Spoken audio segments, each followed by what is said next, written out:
Hello, dear lovely soul. Welcome to my channel. This is Soleil Rising, and I am here with your January 2022 horoscope prediction and January new moon uh, horoscope prediction. And as you can see, I have some cards here. So I just received finally my birthday gifts, and I'm super excited to make this video, even though it's very delayed, but new moon video is definitely not delayed. And throughout this video, we will first need to kind of calm down and cleanse your energy. So we will have to take a deep breath in and out. And I actually prepared a new candle for today's video. And it's my favorite candle. It's called Hug Me. Then I'm going to talk about new moon first, and then we can start with horoscope forecast for each sign, starting with Aries, and it's gonna go like Aries, Taurus, and etc. I'm gonna pull up a card for each sign to see, like just one card to see what they have to tell you, and that yeah, before we begin, please take some deep breaths and calm down. I don't know where. Okay, here it is. So new moon of January 2022. So we are going to have a new moon on 21st of January in first degree of Aquarius. So Aquarius is all about socializing. It's about networking. It's about your big dreams. It's your dreams in life. And the thing is with January is quite like interesting month because we start January with three planets retrograde. We have Uranus retrograde, Mercury retrograde, Mars retrograde, and by the time we have new moon in Aquarius, we will have almost all planets direct. So on 12th of January, Mars is going to go direct, finally, after so many months being there. Mercury is going to go direct in Capricorn on 18th of January. And then on 21st, we have new moon. And then on 23rd, we have Uranus going direct. So usually like new moons mean that these are like new beginnings. You start new things and kind of new chapter in your life. And it's perfect because we are going to start like new moon, like a new month, new chapter with planets going direct. And usually you start new things on new moon, like on second day or after. So like not on 21st. So if you start new projects, new things from 22nd or from 23rd, that's going to be very like you will achieve more success if you did it before. So until 21st of January, for most of the people, everything will be like stuck, slow from like last year. And we can officially say that the new year starts from 21st or 23rd of January. Um, and please leave your comments if you have questions so that like I can reply to them before I begin with astrology videos. I hope you took some deep breath in and out, and we will start. So one more candle. I need to make the atmosphere for you. So new moon, cool for everyone. Especially it's really great for people who are really wanting to start something new, new projects, and go on with their lives. But here's the thing: it's a new moon in Aquarius, the sign of like it's 11th house. It's dreams coming true. So whatever you start, let's say most people start their new year with like, oh, new year, new me, new like new year plan resolution. Perfect time for that on let's say 23rd of January. You can start with your New Year's resolution, write down what you want to manifest and achieve in 2023. So that being said, we can start with um, one more aspect about this new moon. This new moon is actually quite positive because it's aspecting with Jupiter and Mars. Mars is direct, it's in Gemini.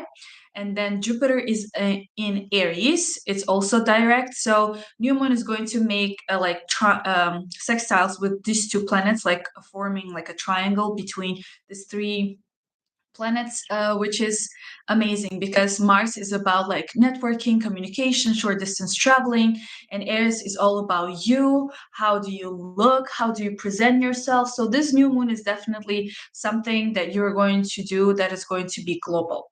If you don't have questions, we can start with Aries. So, hello, Aries. Happy New Year.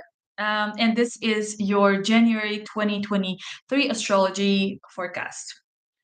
So, first of all, Jupiter has moved to Aries on 28th of December, 29th of December. So, from 21st of December until 17th of May, Jupiter is going to be in your first house, which is amazing. And literally anything related to you can come true. It's mostly like luck, abundance, achievement, and success.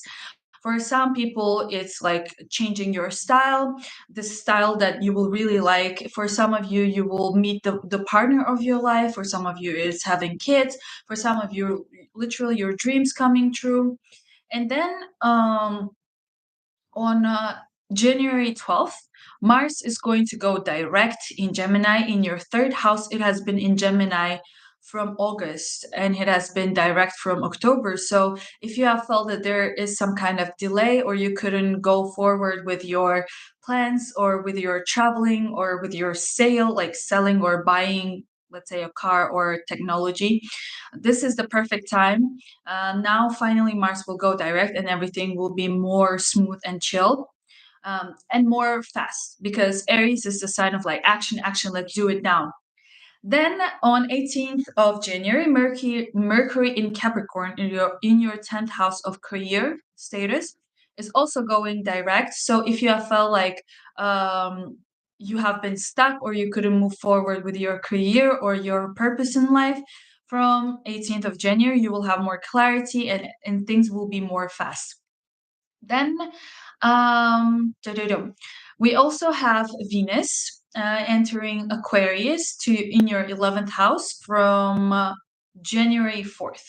So Venus is going to be in Aquarius from 4th of January until 28th of January in Aquarius in your 11th house, which is again, if we talk about new moon activating your 11th house, which is literally starting new projects, new group work, some kind of teamwork, or kind of joining some kind of social group where people are discussing the things that you are interested about. So there's like common goal together.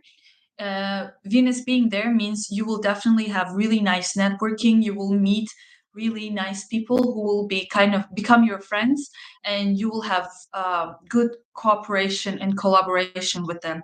Also, for some of you, it can mean that you will meet someone through your friends, mostly like a love partner kind of romantic interest you will meet through your friends.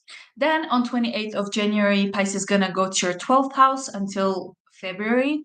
And Venus being in 12th house means that you will really kind of fall back into like spirituality, or maybe you will be like traveling somewhere far, but somewhere where you will be relaxing a lot. It's not like traveling for the sake of traveling and exploring new places. It's more like you are going to a new country or like what are those places called, like resorts, the place where you're all by yourself but you're being taken care of and you're having some kind of some you're having some procedures for relaxing your mind and taking care of your health.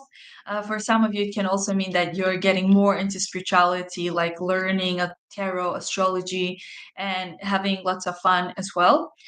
For other of you it can also mean that you will be starting a new job, something secretive, some kind of job that you will probably not share with others, but you will be working like behind the scenes and making really nice money. We already had a full moon today, actually, 7th of January, like I think 12 hours ago, 13 hours ago. It was full moon in Cancer. So, full moon in Cancer, it means you have finished some kind of cycle related to your home, to your parents, especially your mom, and now you are ready to like go on with new chapter of your life. And then new moon we have on 21st of January. For you, it's literally activating your social life, your networking, but definitely some kind of project that you want to start or you have been planning to start. And on 22nd, 23rd, we have Uranus going direct. Uranus has been retrograde from 24th of August in your second house of money. So if you had some kind of, you know, challenges financially or instability financially and not knowing what's going on with your money, from 23rd, or maybe your money got stuck somewhere, like the transaction is stuck. From 22nd or 23rd of January, it's gonna go fast, direct, and you will have more clear understanding of your financial income and your values.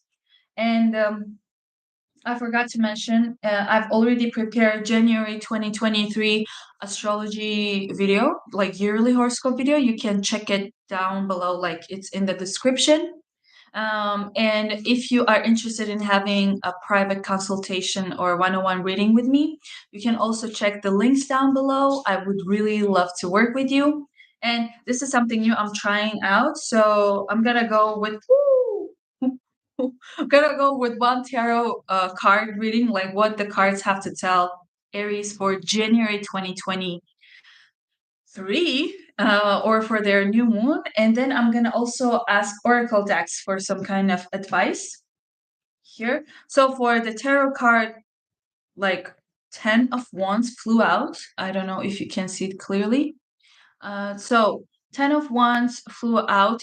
It literally means working super hard, working and finally receiving the results. So probably in January 2023, around like full moon, which is today, or new moon, you will either understand what you are doing, what you want to achieve, because 10 is like ending the cycle, and kind of having 10 is also like celebrating. So you'll be probably celebrating some kind of achievement related to either love, to some kind of project, some kind of work, because this is literally like hustling. And for the Oracle deck advice, and these are so nice. It has very specific, like these cards have specific messages. So let's see, what do they have to tell Aries is for ooh, for January 2023. I'm so excited. Oh, okay, an advice for Aries for January. Look, they're so huge. For January 2023. Okay, no. January 2023, Aries. Oh my God. Advice for Aries. Can take some time. So uh, just take a deep breath in and out. Let's see what are. Okay, nothing is flying. I usually let them fly because I trust them more than my own hands. Weird mindset. But I guess they're like, oh, it's time for you to pick up the card. Okay. I should. Okay. Let's see. So, Mazu, integrity. Okay. Remember what you stand for, especially when no one is looking. Ooh, that's interesting because, for you, new moon is literally what are your dreams in life? What do you want to achieve? So, if you let me read like the whole thing here, that's interesting. Mazu. Integrity. Remember what you, okay, let me do this. Ah, so cute. Remember what you stand for, especially when no one is looking. Do you know who you are at your core? Allow the true essence of your soul to shine through your physical exterior. Stand strong in your what is that? Convictions, even when others may not support you. The choice that is right for you can only be determined by you.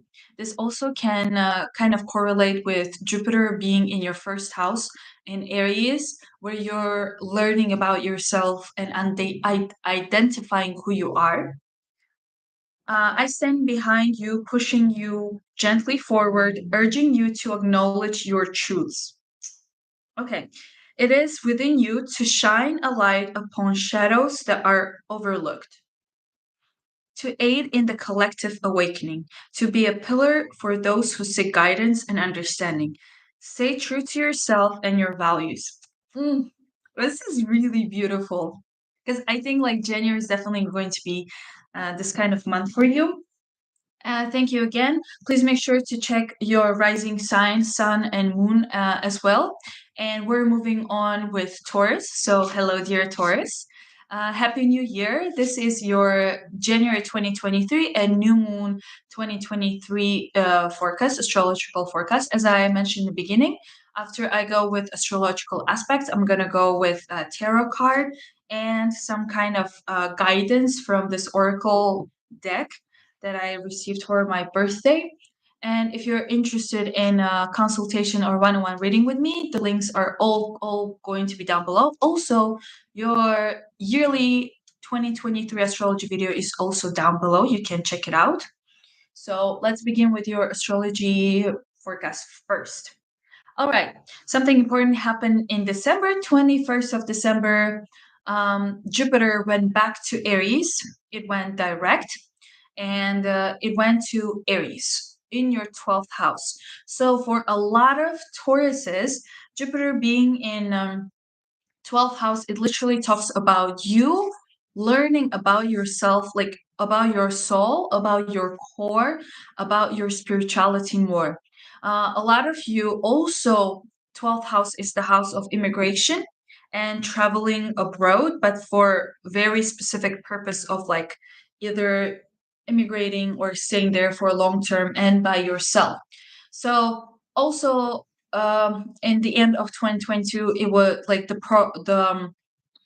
progress, there was basically no progress when it came to like immigration or traveling or kind of working. It can also mean working, but from December and in January it will be more smooth, and your like the document situation with immigration will go forward for you. Also, you will continue or start learning more about your spiritual world, about yourself, especially getting into esoterics and watching this kind of videos more. Then another really important event, Mars has been retrograde from August, and it has been in Gemini in your second house of money. So, and your values. And it was direct, it was retrograde, it will go direct on January 12th. So what does it mean? If your financial situation has been stuck or was giving you lots of irritation, from January 12th, it will go forward. Like money, financial situations will move forward and everything will be faster and you won't have the irritation anymore. So that's amazing. Also, some things related to buying for your house, things related to your house or for your convenience, it will also get forward and improve. Mercury in Capricorn has been retrograde from the end of December, and it will be retrograde until 18th of January. It will go direct on 18th of January in your ninth house of traveling. So again, we have Jupiter in your 12th house, Mercury in your ninth house. Both of them are talking about traveling somewhere, moving abroad, immigrating, and dealing with some kind of documents about immigration or education, because ninth house is also education, exams, learning, teaching, and preparing the documents for I don't know, for institutions, for some kind of something higher, like something higher in power, you know. And from 18th of January, Mercury will go direct. So all of these procedures will go faster. Maybe you will finally receive your visa. Maybe you will finally receive your admission letter, your documents, your tickets. Maybe even like, let's say you were traveling somewhere and your flight got like canceled or delayed a lot. Now it's going to be fine. Okay. We have Venus in Aquarius from 4th of January until 28th, and it is in your 10th house of career and your status, which means therefore some kind of promotion or finally finding the job that you really like doing. Okay, now what will be from 4th of January until 28th of January. And then from 28th of January, Venus is going to go to Pisces to your 11th house of socializing, attending conferences, and making your dreams and plans for the future to understand what you really want. So if you want to have this like 2023 resolution, your New Year resolution, it's better to do it in the end of January. Okay, full moon, we had it 13 hours ago in your third house of communication and siblings and traveling again, short distance. So you probably received or will receive results about like traveling short distance or from your siblings, or you will receive some kind of message from somebody.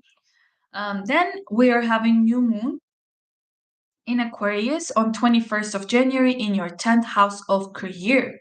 I guess from the end of January, you will start or initiate some kind of new chapter in your life related to your status in life, purpose in life, and career. Again, it could be promotion. Maybe if you're traveling somewhere or moving to a different country, it's going to be like a new life, so new beginning for you. Um, and this new moon is bisextile with Jupiter in Aries in your 12th house of, again, immigration, let's say, and spirituality, and Mars in your second house of money. So it is going to be positive. So maybe you will receive some kind of financial benefit. Maybe you will receive your salary that is actually going to help you with your documents to go somewhere, to travel somewhere. But also 12th house talks about resorts, the place where you kind of recharge and get back your energy. So that's gonna also happen for you because on 22nd of January, Uranus in Taurus in your own sign is going direct. It has been retrograde from 24th of August. So if you have felt lots of slow energy, lack of energy, like everything is wrong or weird, from 22nd of January and onwards, everything will be going smoothly and fast for you because Uranus will go direct. And it's going to be definitely like if you have new projects, new beginnings, you can start and achieve some results fast. Now, let's go with with what tarots have to tell about your January 2023. So, okay, let's see what these beautiful cards, what my guides want to tell Tauruses for their January 2023. It can also mean for like new moon. For oh wow, wow, that was flying. Yes, I love it when tarot is matching with astrology because look at that. Who is this? The queen, the king of pentacles. La la la. Didn't I tell you Mars is going to go direct in your finance, in your like how you make money?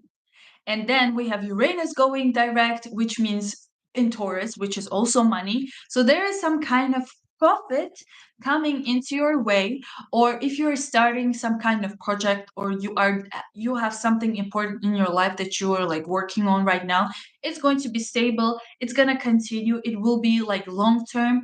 It will definitely, if okay, let's say if you had a yes or no question, definitely a yes. And whatever project that you have had, it will go forward. Not super fast, but it is definitely going to be long term, stable, with financial, all literally a huge coin, right? That's money. With financial benefits, stability. That's amazing. Mwah. Perfect. And let's see what these oracle cards have to tell you. What advice do they have for Taurus's January 2023? Let's see. Tauruses, finally, everything is going to move forward for you. And let's see what. That's no, that's too many advice, Susan. So let's see something. Okay, I'm gonna pick it up because sometimes I let them fly, but these are huge. Look, it's huge. So I'm gonna just pull out a card for Taurus advice. What do you want to advise Taurus? Victim. Gaia. Gaia. So let's see. Reconnect to the Earth Mother. Soak in the beauty of nature. All right. To me, it makes sense because Jupiter is back to your 12th house of spirituality and like connection. So basically, your physical body connecting to your soul, and your soul definitely has to connect with this planet, which is Earth. And I'm gonna read more detailed explanation of this card. Okay. Oh, the name of this card is grounding. Okay. If you see, you see. Okay. Look at this card. Okay, grounding. This planet holds a vitality which will invigorate and realign your energetic centers. Stand barefoot on Earth. Feel the energies that are surrounding through every natural phenomenon. Definitely, Jupiter in 12th house is you connecting to Earth. I'm here and always ready to support you.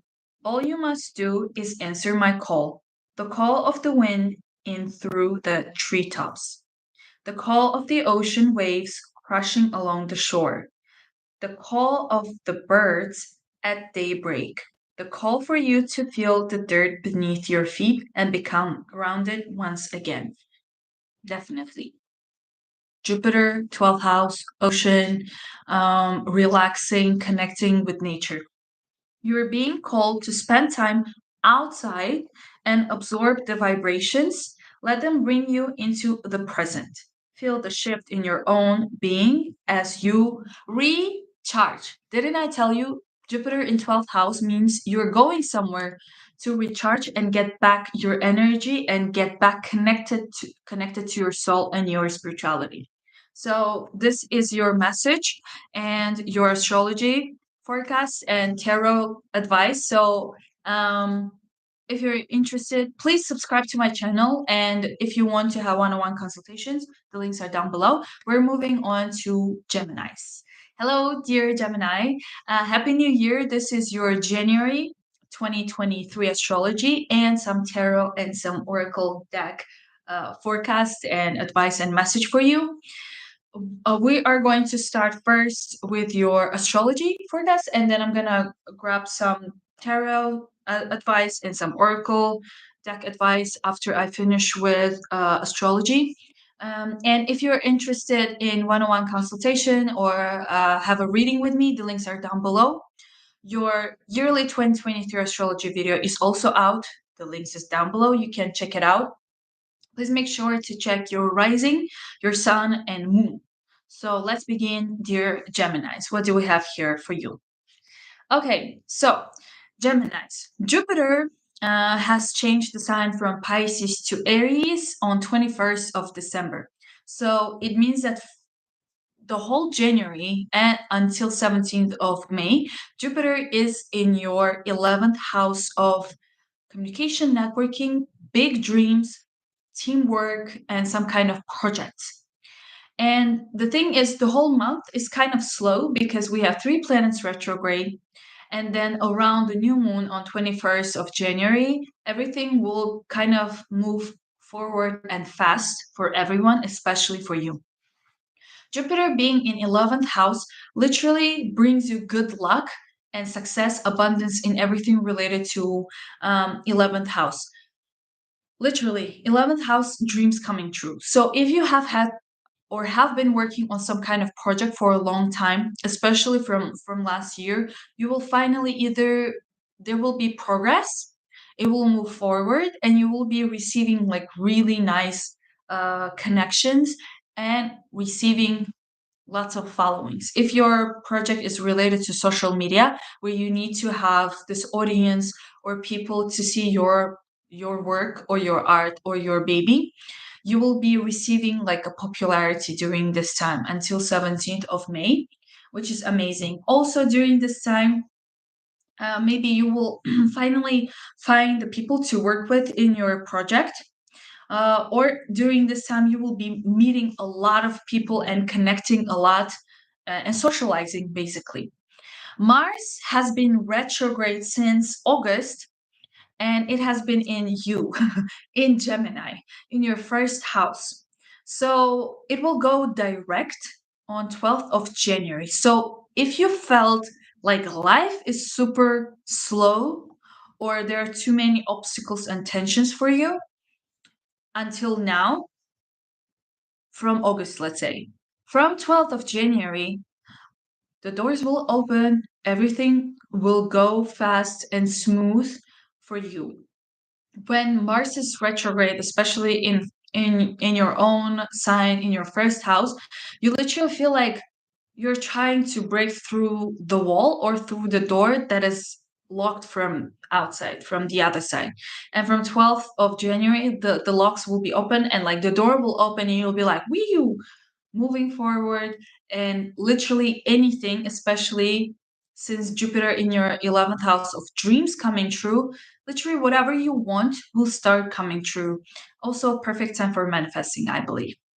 All right, same thing goes for Mercury. Mercury is retrograde from 29th of December 2022, and it will be retrograde until 18th of January. But since you are a Gemini, and your ruling planet is still Mercury, you will feel the influence of January Mercury retrograde until February. Even though on 18th, Mercury will go direct and things related to your finances, which is your eighth house, will go fast and more smooth. There will still be some kind of like, maybe either delay or unclear situation related to money, finance, and other people's values and other people's money in your life.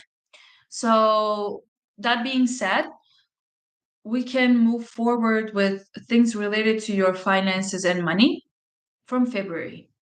But other things will go like direct and fast from 18th of January.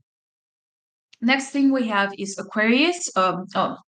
Venus entered Aquarius on 4th of January.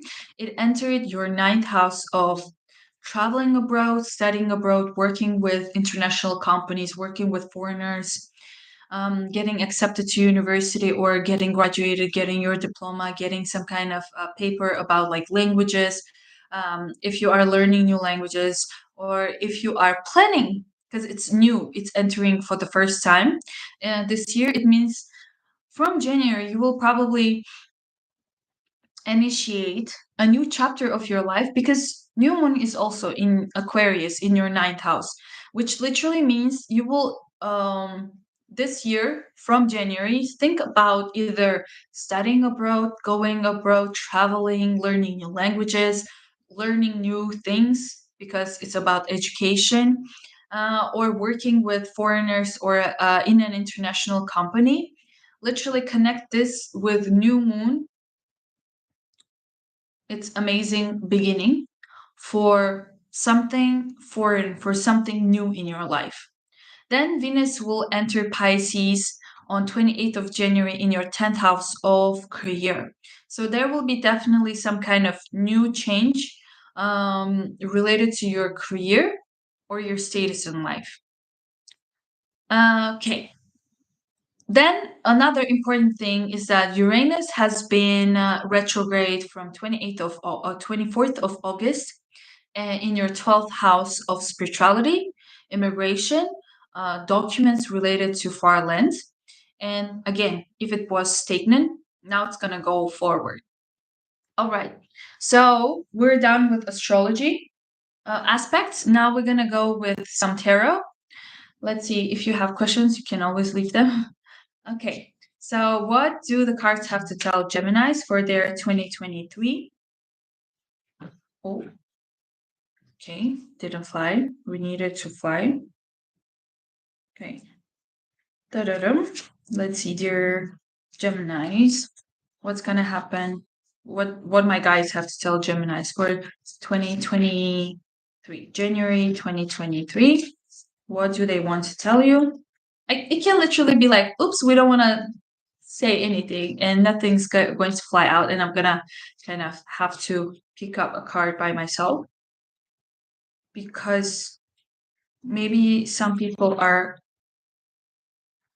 Okay. Okay, I'm drawn to this card. Ooh, ooh, ooh la la. All right. 10 of Pentacles. Ah, no, no, you don't see the pentacles. Okay, do you see the pentacles? Perfect. 10, 10 of Pentacles. And look at this. Mercury is there. That's your planet. So 10 of Pentacles, what does it mean? 10 of Pentacles literally means celebration and having the stability to move forward with whatever project that you're having. But it's definitely also because we have Venus in your career, and then Mars going finally direct. And literally, this means you are receiving stability and you're having financial stability at the same time, and you're also celebrating something, maybe probably a promotion uh in January. Okay, so let me just type that Pisces is the last. Somebody wrote a comment. Pisces is going to be okay. And what do the oracle cards have to tell Geminis? For what advice do they have for Geminis in January 2023? We had that. I don't think. Oh, oh okay. Okay, sacred space, Vesta. Sacred space, Vesta. Could be some of you are giving birth to some kind of beautiful Aquarius or Capricorn. Vesta. Sacred space. Tend to your soul in the comfort of your sanctuary. Let's see, what does it mean?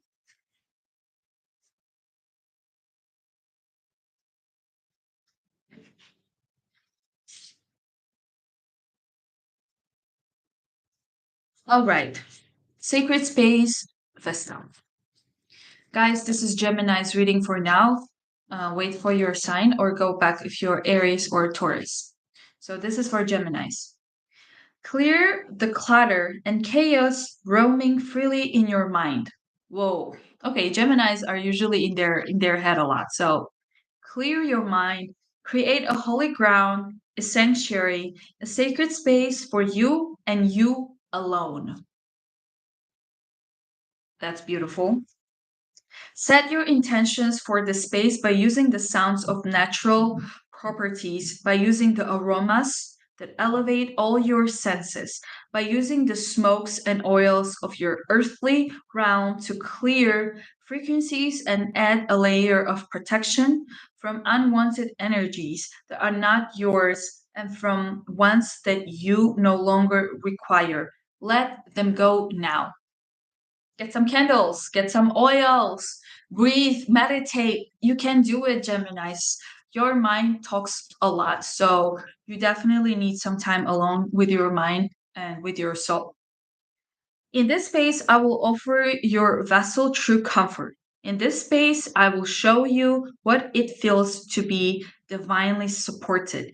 In this space, you will connect with me, with the goddess. This connection will offer you an endless supply of light and clarity. I'm sorry, I don't know what to do with this light. Retreat to this space to slow your thoughts to create inner peace and balance within your human system. I hope this message is helpful for you guys because I know a lot of Geminis, and outside you look like really fun and chill and like you don't care, but in reality, I know Geminis really care a lot. They think a lot, and literally, this card is telling you, let it go, recharge, calm down. You can do it. Thank you very much for watching. Now we're gonna go to Cancer. So, hello, dear Cancer. Welcome to my channel. Happy New Year again. If you missed the beginning of this video, I'm gonna go with astrology first, and then I have some tarot cards to see what do the tarot cards have to like, what do they have to tell you. Then we have some oracle decks. These are advice from from your higher self, let's say. So if you're a Cancer, welcome. If you're interested in having one-on-one consultation or private reading with me, the links are down below. Your 2023 yearly horoscope prediction is also out. The link is down below. So let's begin with your astrology first. So what do we have for Cancers? If you allow me to take a sip. Thank you.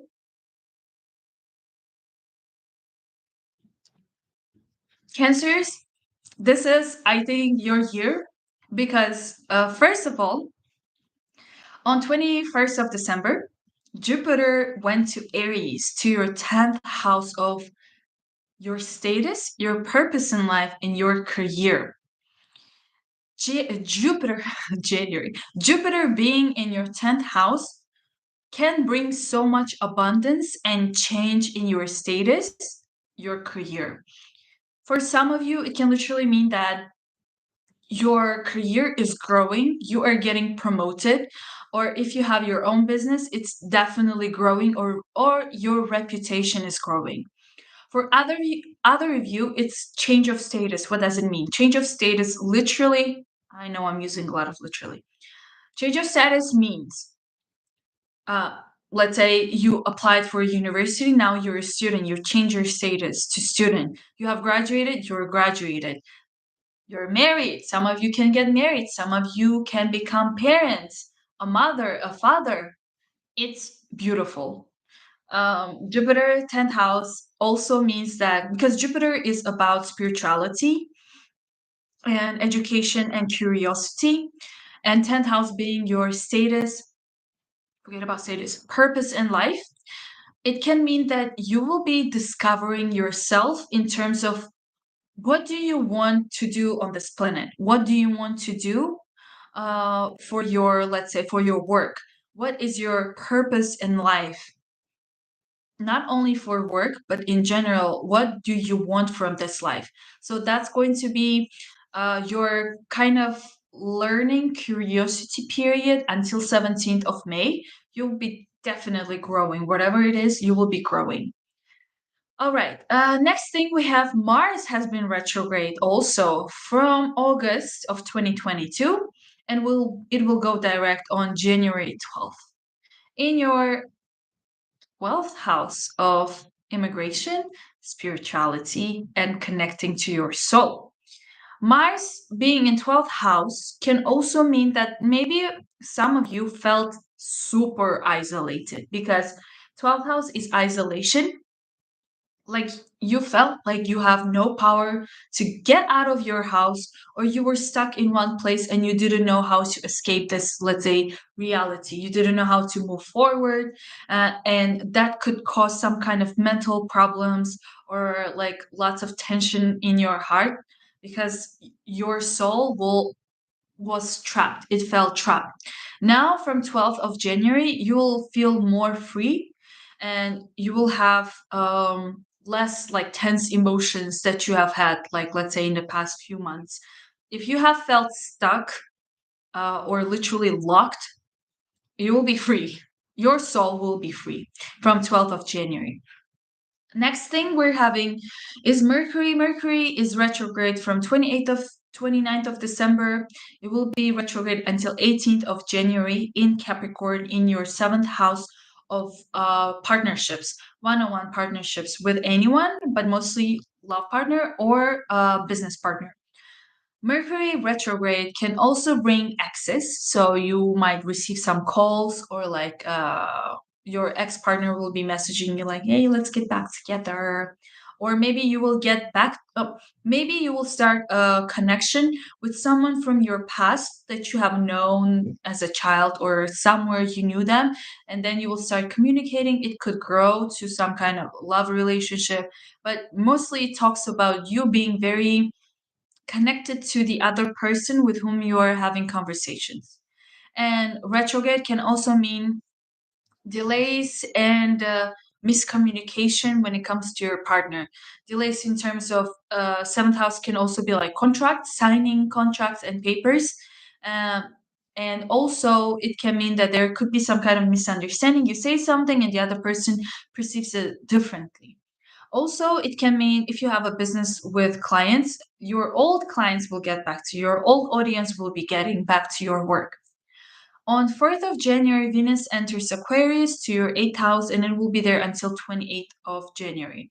So from 4th of January until 28th of January, you will be receiving money, either a support from someone, maybe your salary that was stuck somewhere is coming to you, maybe the money that you have been waiting, or you didn't even expect that someone will just like randomly give you some kind of money, financial support. Maybe you will receive a scholarship, maybe you will receive um, maybe someone really wants to help you and they will financially support you.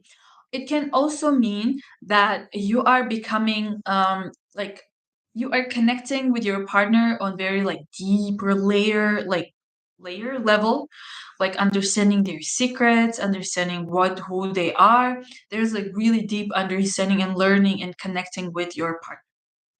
On 28th of January, Venus is going to go to Pisces, to your ninth house of learning, education, studying abroad, working with foreigners, or traveling, learning new languages, getting accepted to university, and etc. And here is the thing. We also have like a new moon in Aquarius on 21st of January, which I already explained in the beginning. With the new moon in Aquarius and Venus being in Aquarius for the whole month in your 8th house of money, there can also be an initiation, the beginning, related to you working on some kind of project, on some kind of hidden project that you're having, or spirituality, things related to spirituality, that's definitely going to bring you some money because it's also related to your career and things related to what your soul truly desires. So maybe you will, for some of you, you will start working on new project from your work, or maybe your position, your you will get like promoted, and that can also be kind of interesting growth, financial growth for you. Then we have another thing that I want to mention: Uranus going direct in Taurus in your 11th house. So Uranus has been retrograde from 24th of August in your 11th house of socializing. I can definitely feel like some of cancers, most of the cancers, have been stuck somewhere alone by themselves without a connection or communication with outside world. Because on 22nd of January, Uranus will go direct in your 11th house of socializing, meeting new people, meeting people, talking with people, but also 11th house of dreams coming true, getting fame or popular on social media, or getting well known for what you do. So, if you are working on some kind of project related to social media, YouTube channel, I don't know, Instagram page, or TikTok, in the end of January, you will start receiving fame, clients. People are starting recognizing and kind of supporting you and your work. But definitely, the views are increasing. I don't know, people who watch you, they like really like what you do, but it's definitely going to be kind of long term. So now, okay, let's see what the cards, tarot cards, have to tell you, but I again need some sip of water.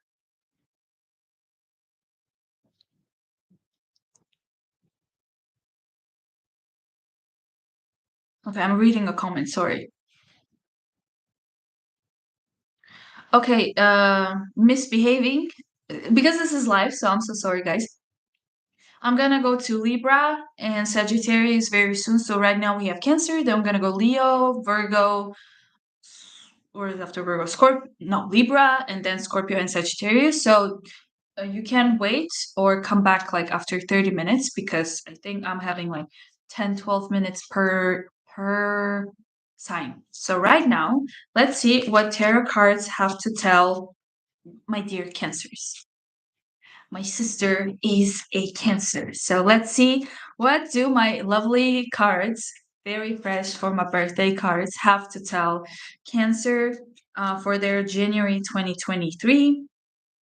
You guys, dear Cancers, have been really stuck, like literally locked, or somehow, like, I don't know, or maybe you felt locked. Now you're definitely going to fly away and shine and do whatever your soul really wants. So let's see what my guides have to tell Cancers for their 2023. Okay. Da da da. So literally, we have this mentality of being stuck, being a victim. But maybe I should move this away. You see it better? Oh, okay. I think my sister will kill me. Like, yeah, the whole video you were like under this light. But anyways, sorry guys. Fifth, five of Pentacles. Look, this card in original writer's deck is literally a woman begging outside of church or crying because she either feels that she cannot enter the place, the warmth, because behind you see like there's a window and there's something behind. Maybe you are literally inside of somewhere trapped and you see the window and you cannot go out. This is probably what the cards are trying to connect with what I said, that most of Cancers were probably feeling stuck. And this card is literally kind of confirming that. So I want to see what's going to be next for Cancers in January. And again, look. This card is Taurus and it's Mercury, and Mercury is retrograde. So what is it? It clearly shows the retrograde situation for Cancers. And let's see what will be for Cancers in 2023 January.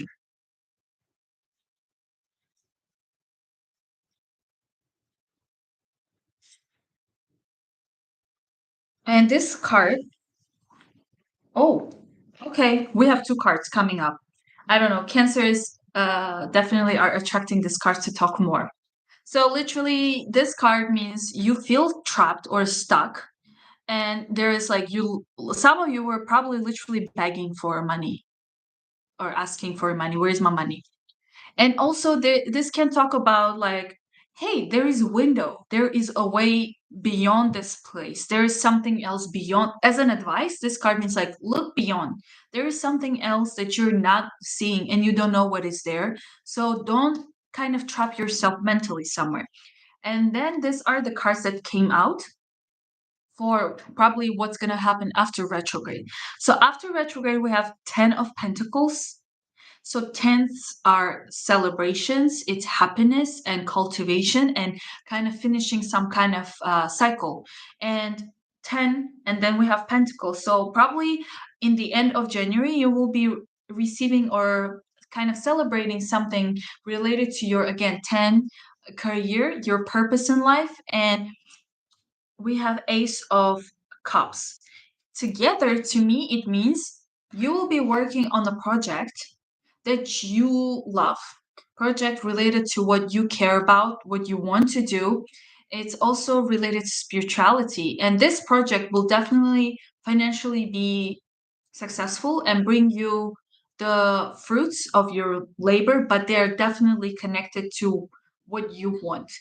If you are not fulfilling your heart, this card will continue. Like, this is what I think, because this is the card of water signs. Here's Cancer, literally Cancer. And this is number one card of Cups. And it can definitely mean a success, but in the things that you love doing. So I guess from January, the end of January, your heart, your soul will finally be like, thanks God, I am happy. So now, oh my God, now let's see, what do these decks, this your higher self has to tell you as an advice for you. Let's go. These are huge cards. I usually let cards fly out so that I was about to say like, no, these cards don't fly out because they're so huge. Vesta flew out. The same thing that was for Geminis.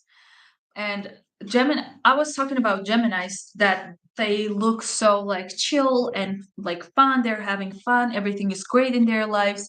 And but in reality, inside in their mind, they talk a lot or they overthink. But for you, I guess you were literally having this in the past few months. So we have, um, come on, come on, help me. Okay, we have Vesta, sacred space.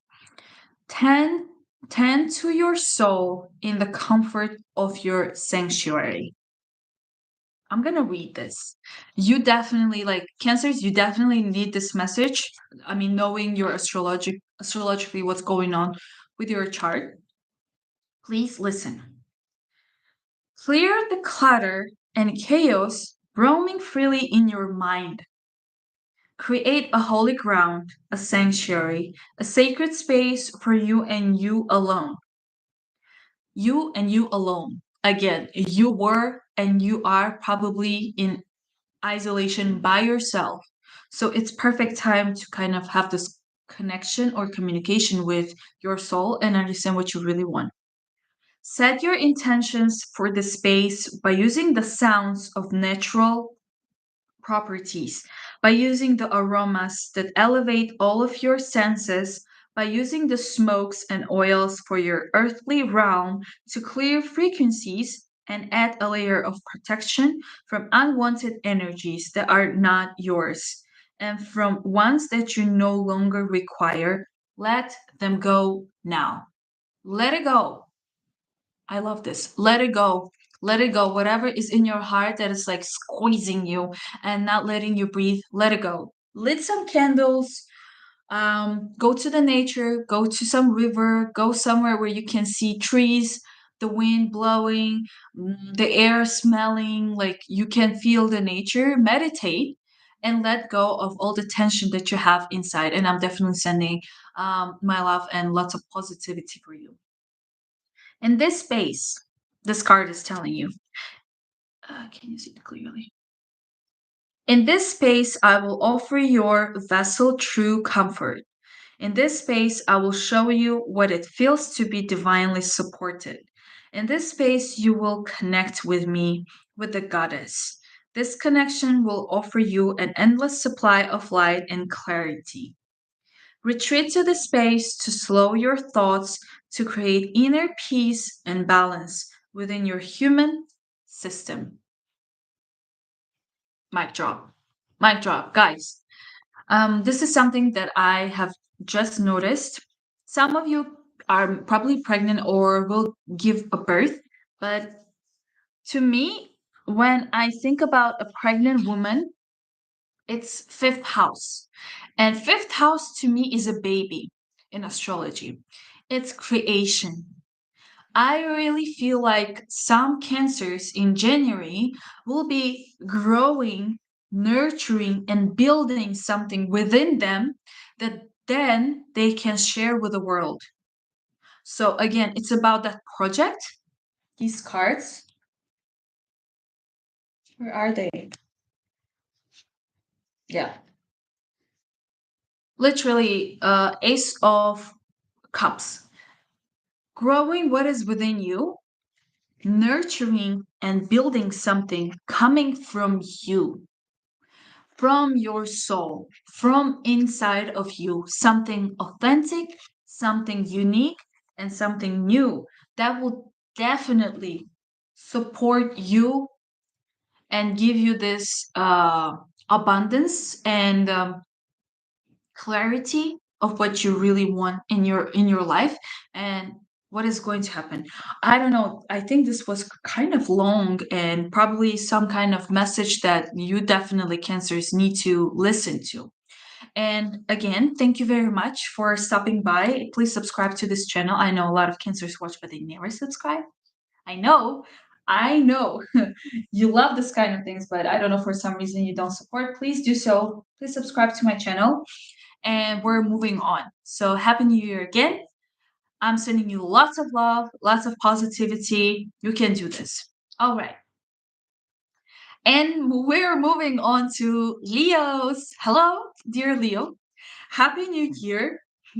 This is your January and New Moon 2023 astrology prediction. But also, I am going to implement something new, which is I'm going to include some tarot cards and some oracle deck here advice for you.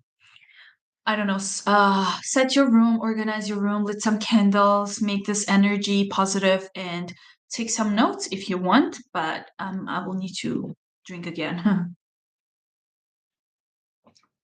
Oh, forgot to say, this is how it's gonna go. First, I'm gonna go with your astrology. Then I'm going to check the cards. Okay. And if you're interested in one-on-one consultation or a private reading with me, the comments are down below. Your 2023 yearly horoscope prediction is also out. The link is down below. So you can check that out. Please make sure to check your rising sign for astrology forecast 100%. Your sun and the moon. They will also make sense. Let's begin, dear Leos. Hello with astrology. So finally, Jupiter is going direct. It went direct on 21st of December and no, yeah. And it moved, no, it went direct earlier, but it moved to Aries on 21st of December. And it is going to be there in your ninth house until 17th of May. Jupiter being in ninth house means traveling a lot, going to new places, studying new things, getting accepted to universities, working with foreigners, working in international organizations, or working with something international or outside of your country. Can also mean increasing your curiosity to learn new things, new languages. So, you have been probably traveling or will be traveling from December of 2022 until 17th of May. There will be a lot of traveling, lots of learning, definitely lots of learning new things. Okay, I'm saying this because I know apparently I'm Leo rising and this makes perfect sense because I had a flight on 23rd of December. That's when Jupiter was in Aries in ninth house. So for some of you, you'll be flying, moving a lot, okay? And ninth house is also the house of spirituality because Jupiter is also the co-ruler of Pisces, which literally talks about spirituality. For some of you, you will be definitely growing, like there will be inner growth. Your soul will be nurtured and giving like information. Yeah. All right.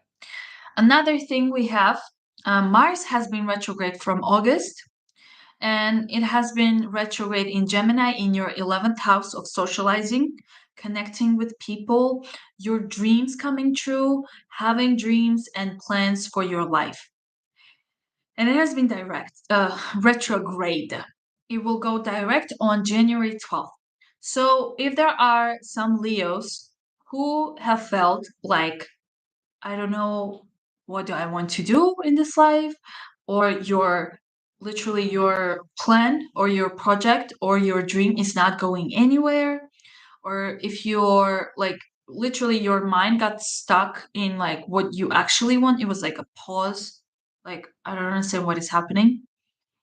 That's gonna go away. Also, if you have felt like there's lack of communication or you are not having this conversations, strong conversations, or meeting new people, it will also go away. So from 12th of January onwards, everything will go fast because Mars is about action. It's about impulsivity.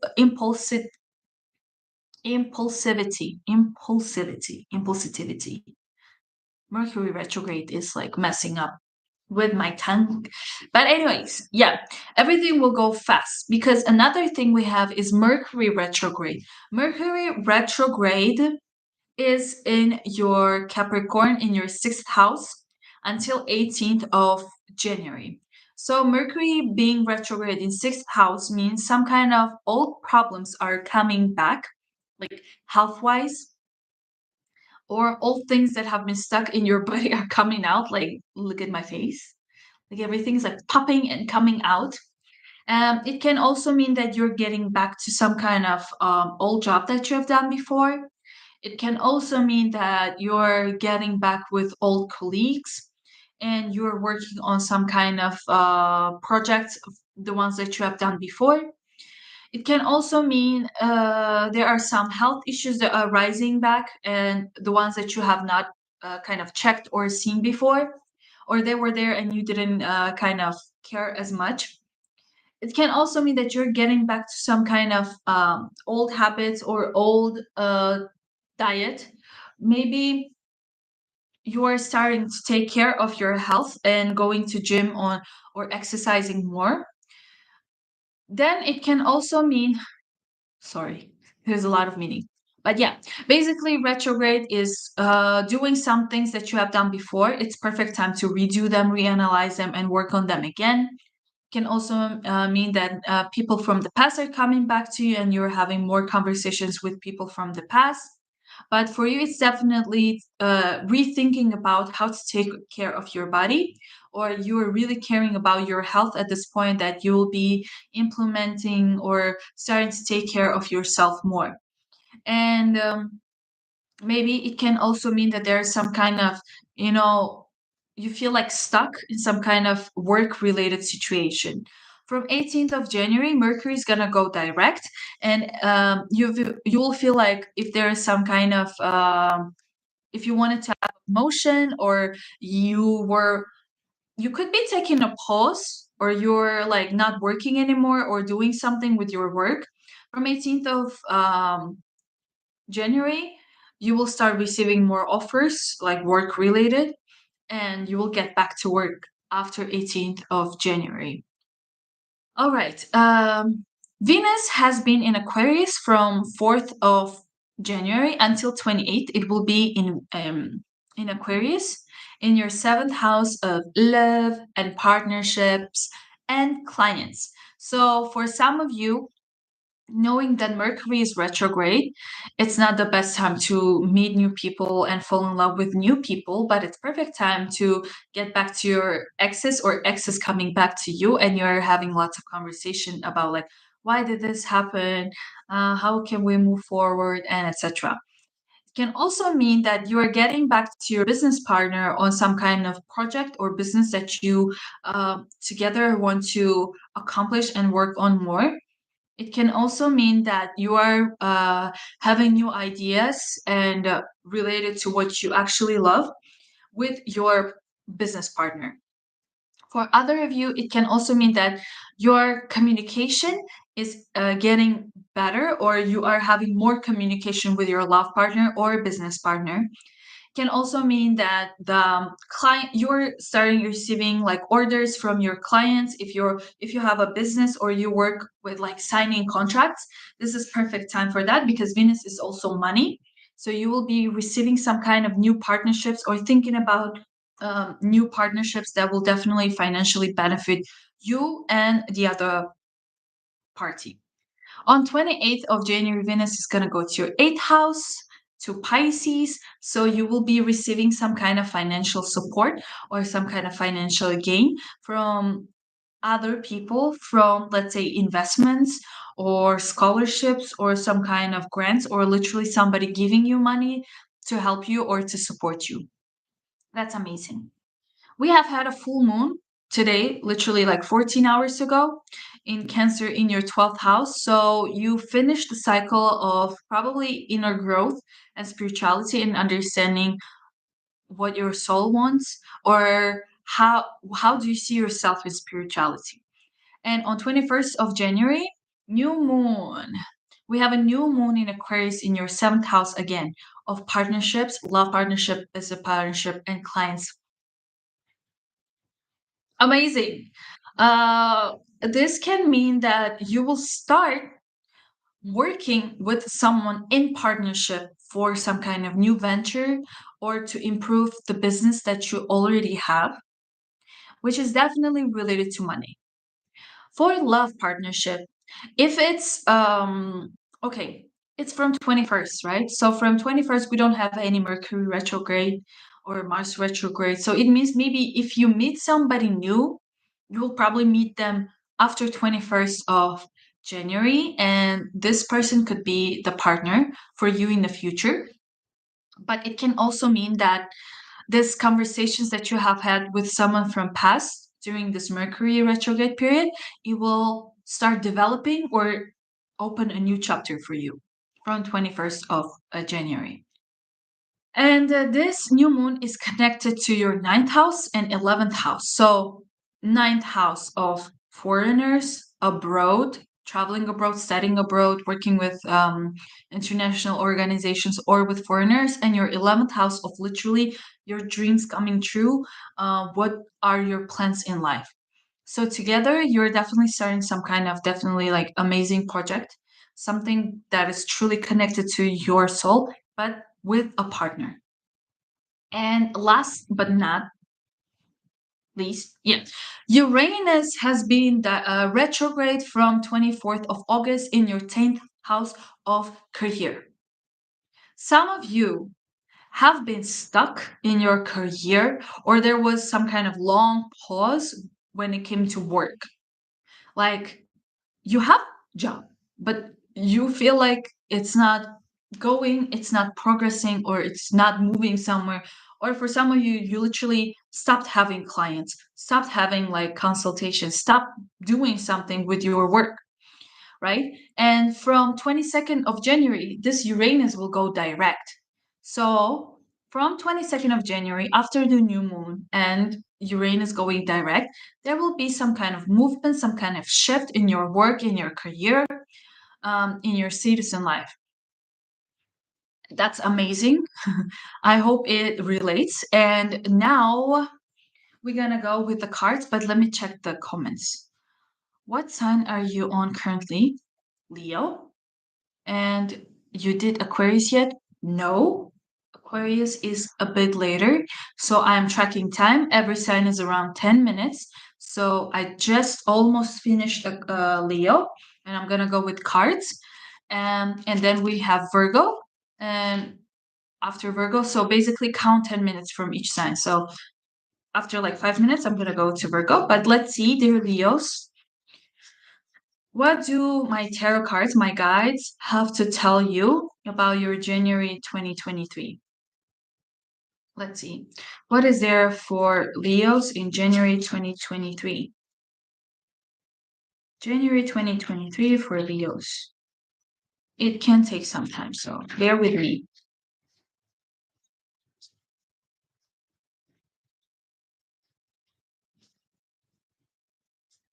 I prefer the cards to fly out instead of me like picking up. So if nothing flies out, I'm gonna pick by myself. But literally, these cards are like coming out with groups. That's a lot of cards. Okay, so this card decided to stay on the ground and I couldn't pick it up until now. So we have Four of Wands. Look at the Venus. Look at this boy and a girl, like partnership, right? That's what I was talking about. I love how astrology gets confirmed or connected with some kind of other messages. So, January 2022 for Leos is literally Four of Wands. It's as to me, I literally had this card. I was checking card of the day.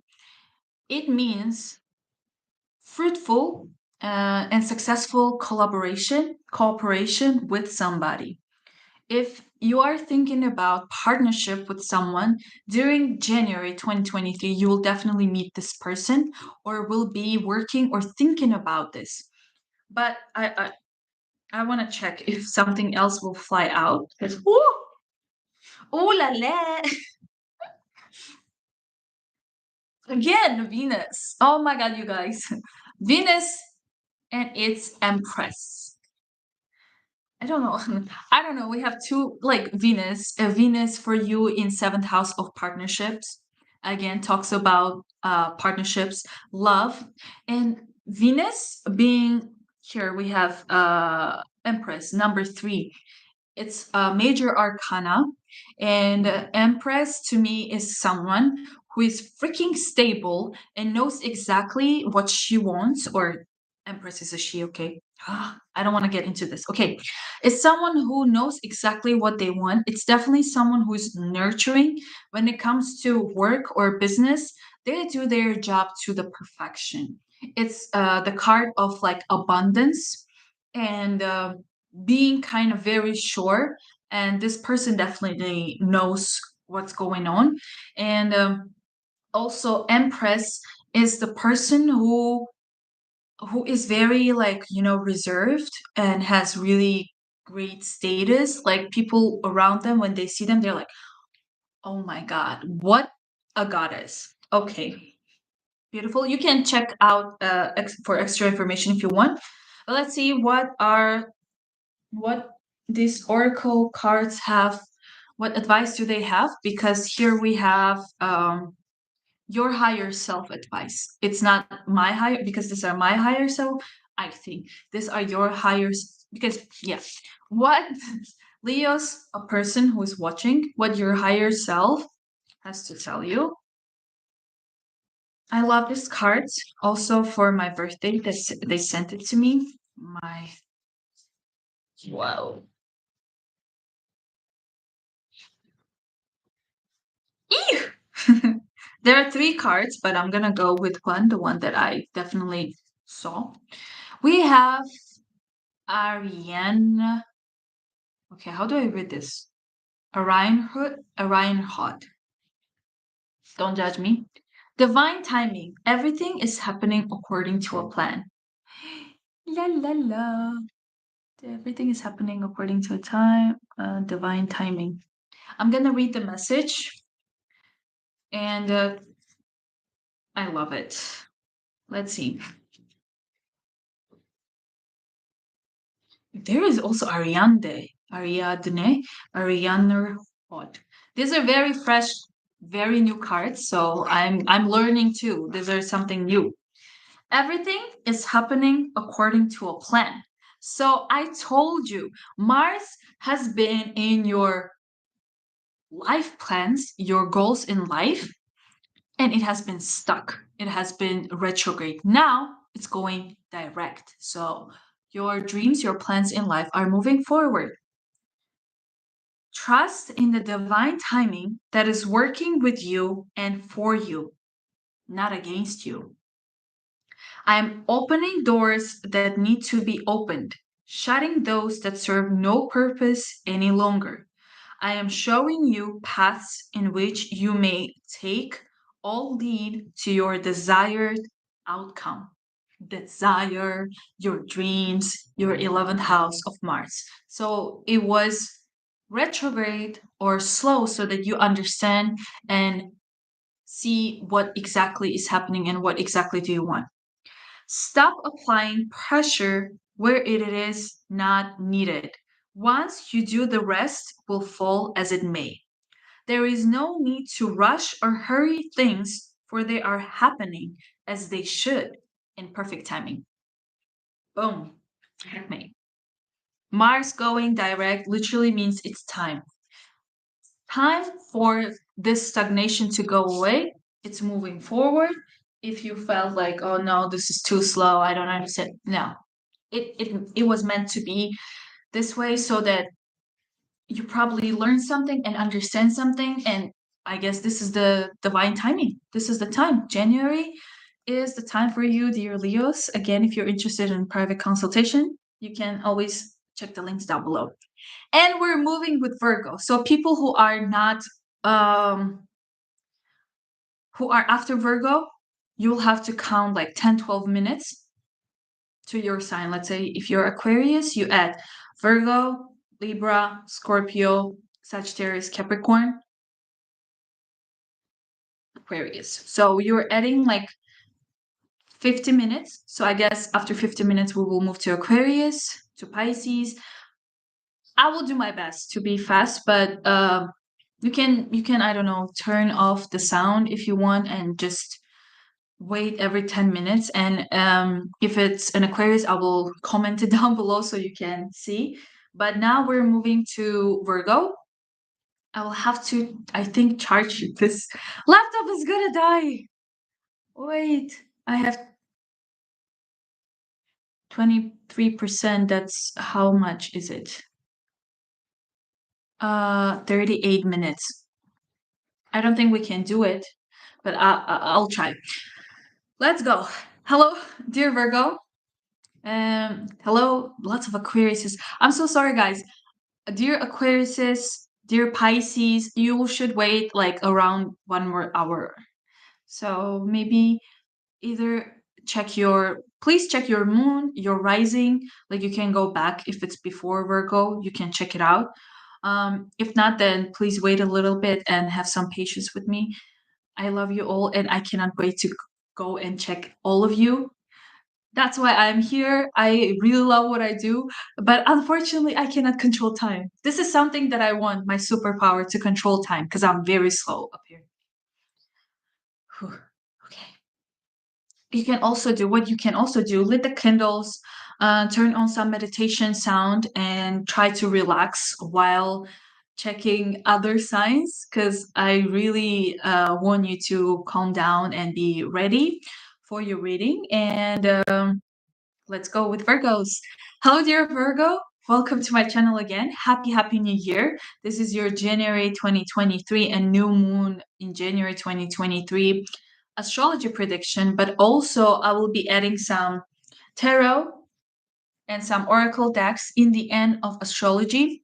So if you're not interested, you can finish it after astrology. But if you're interested in tarot and some advices from my higher self and your higher self, you can wait and see after astrology. But first, if you're new to this channel, please make sure to subscribe and show me your support. And if you're interested in one-on-one consultations or have a private reading with me, the links are also down below. And your 2023 yearly horoscope prediction is also out. The link is down below. You can check it out after this video. Right, let's go. Virgo, your January 2023. In January, we're having Jupiter in your 8th house. 8th house of financial support and other people's values and money in your life. It just entered your 8th house in December. And Jupiter in 8th house literally brings big money in terms of support, in terms of scholarship, in terms of investment, in terms of some kind of random money somebody is wanting to give you to kind of support you financially and help you. Also, 8th house means getting really deep into learning about something, especially esoterics or something dark, something like true crime, you know?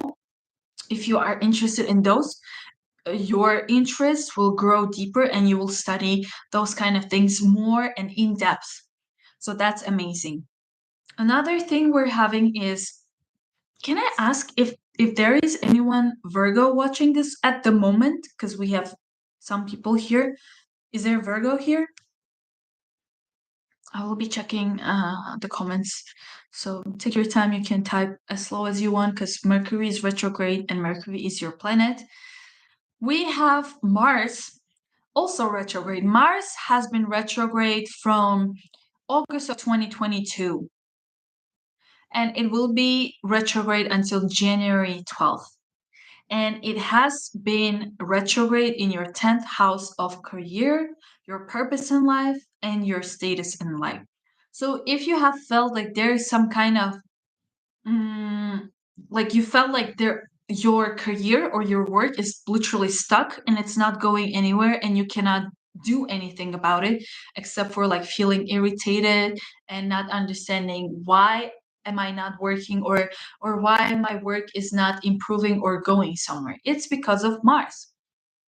During this time, you probably have had to like analyze and understand why this is happening, maybe what is there, like what you truly want to work on, what you truly want to do, what is your purpose in life in terms of like social life, like what do you want to do for this world. So that's why maybe Mars retrograde was there for you to kind of feel and understand what is it. And it's gonna go direct from 18th of January, and everything will be more fast and smooth, and it will be like a push that will go fast like a bullet, and you will see what is going on in your career, in your work, in your relationship, let's say also your status of your relationship. Then we have Mercury retrograde from 29th of December until 18th of January. But since you are Virgos and Mercury is your planet, it means that you will have the influence of Mercury retrograde until February. And it is in your fifth house of love, hobbies, fun, joy, and entertainment. It's perfect time for those Virgos who are very artistic and connect or monetize their hobbies and what they love doing to money. It's perfect for going back and redoing, like finishing the projects that you have started before. Like let's say you write songs or you write or you paint, and there are some drafts left somewhere. You can go back, open them, and restart and finish them and move forward with them. It will definitely be it will definitely bring more success than if you would have started with something new. And since fifth house is also love, like dates, it can mean that guys, if there is somebody new coming into your life in terms of like love partnership, it will be just a fling. But it can also mean that people from the past, like love partner, is coming to your life. So you will be having more communication or more fun with the person from your past. Venus is in Aquarius from 4th of January until 28th in your sixth house of daily routine, co-workers, work, and health. Venus being there literally means that there is some kind of you're having a promotion at work, or it can mean that you're taking care of your health and your diet more, and maybe you're having a pet. And it can also mean that you are like financially mm, getting like you are getting along with your coworkers. From 28th of January, Venus is going to go to Pisces, to your seventh house. So that's when you will definitely have more communication and more negotiation and fun with your partners, both love partnership and business partnership, or having more contracts and clients and sales during this time. Um, and the new moon we're having on 21st is related to your work, to your health, and it's kind of working well with Jupiter and Mars. So it can mean that your sixth house, eighth house, and 10th house are working together, which literally means that you're opening a cycle related to either a new job position or you're finding a new place to work at. And it's definitely financially more beneficial or better than the previous work or the previous position that you have had. Another thing we have is Uranus going direct. Uranus has been retrograde from 24th of August, and it will be retrograde until 22nd of January. So on 22nd of January, Uranus is going to go direct, and Uranus going direct in your ninth house means that if you have been, let's say, applying for a visa, applying for university, or doing something related to international companies, working with foreigners, traveling, studying something new, if you felt like it's been stuck, it's going to go forward and you will receive your results, your papers from 22nd of January. And now I'm gonna go with your to see what my higher self, my guides have to tell Virgos with tarot cards. Okay, let's see. What do these cards have to tell Virgos for January? For January. Oh my God. I have to. Okay. we have Six of Swords. Six of Swords means moving away from something, moving away from um, the things that no longer serve you, moving away from bad habits, literally like moving, traveling, going somewhere away. And I think because I also mentioned that it's look at this, it's related to money. I guess it can also the Queen of Pentacles. Together here, it means that you guys are moving away from some kind of old position or old work. And it's definitely correlating with the astrology that I just did. So I guess like you are either getting promotion or you're going to work on some kind of new company, probably an international company that deals with foreigners. And if you have been thinking about moving away, changing, or kind of like, looking for a new job, the answer is here. Move away. Yes, it's going to bring you more money because that's a big ass. That's a big coin. And we know that Jupiter is in your eighth house of other people's money and investments and scholarships and grants. There we go. It's a confirmation. You're receiving some kind of big money in new place, in a different place. Um, or if you change your mindset, if you move away from old habits and behaviors, it will definitely bring you closer to some kind of financial benefit from somewhere. Let's see what your higher self has to tell you. Let's see. Wow, that's a lot of cards. Okay, gonna it's since it's a lot, gonna do again.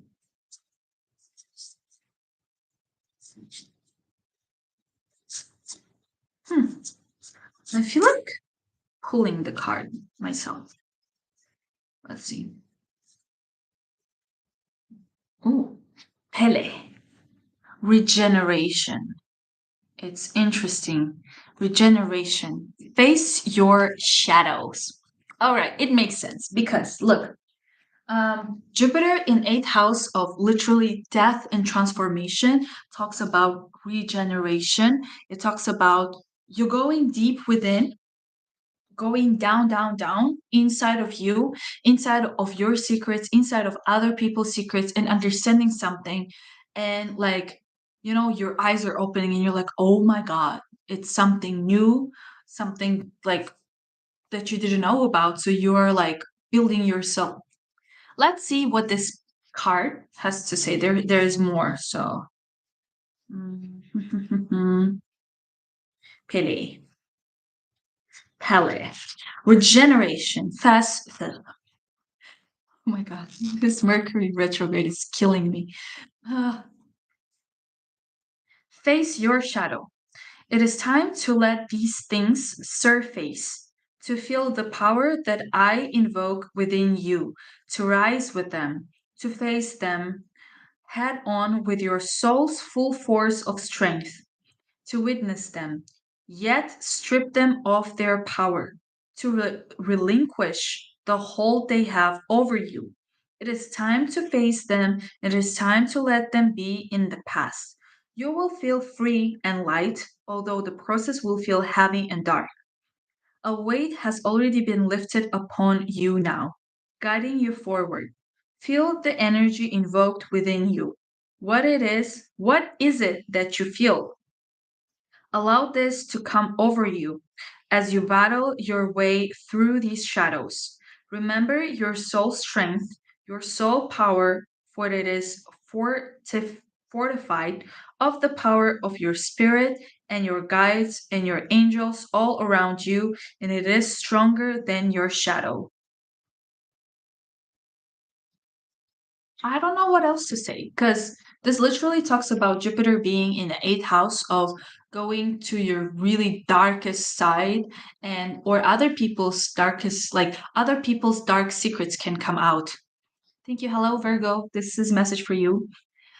So you are either learning, or there will be something in January where you will figure out where is that card of moving away, the one that came. You will figure out something. There is some kind of secret or something coming out from that has been hidden for a long time, and you will learn about it, and that will give you like regeneration. And that card, remember, a Six of Swords, I believe, the card of like moving away, regenerating, and kind of growing and like moving away from whatever was behind you. I think this is perfect. This is genius. And I love how astrology can be confirmed with these tools, with cards. So if you like this video, please make sure to subscribe to my channel, and see you on my next video. Again, the link, everything is down below. You can check out other videos if you want. Other signs who are still watching here, give me one moment. I will have to put a charger on. I'm here. I'm just like grabbing.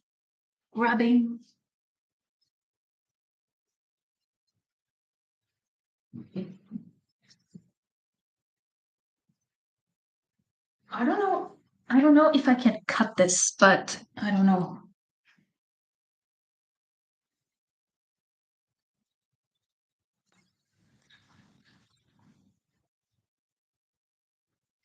And the lights are off, but we have the Christmas tree. I'm gonna turn on the Christmas tree.